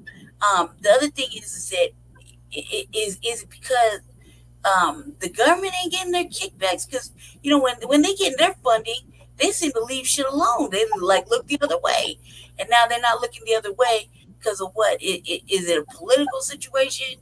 They always want to make it. They always got to turn it into some kind of political, perversion of woke or whatever the fuck they're trying to do. So I'm not really hip to what's really happening, except that I don't know why they wasting the time deflecting and distracting us with this bullshit, when it doesn't really matter. Another fucking entity will pop up in its place, because fucking Asia got their hand, they own it, or they have their hands on it. I mean, that's just the way money works. Whoever, that's just what it is. I just feel like they should. I feel like they're in there bigger fish to fry That's all I gotta say. Then they're bigger fish to fry. Not like anybody's using really TikTok to solve motherfucking cases or anything.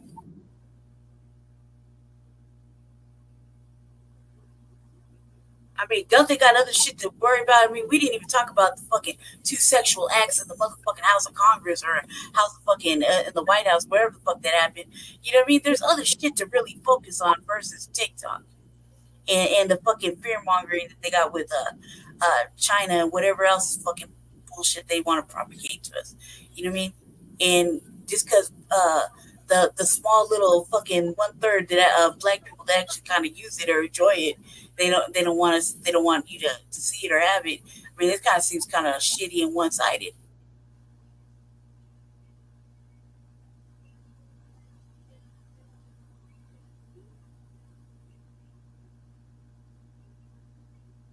Damn.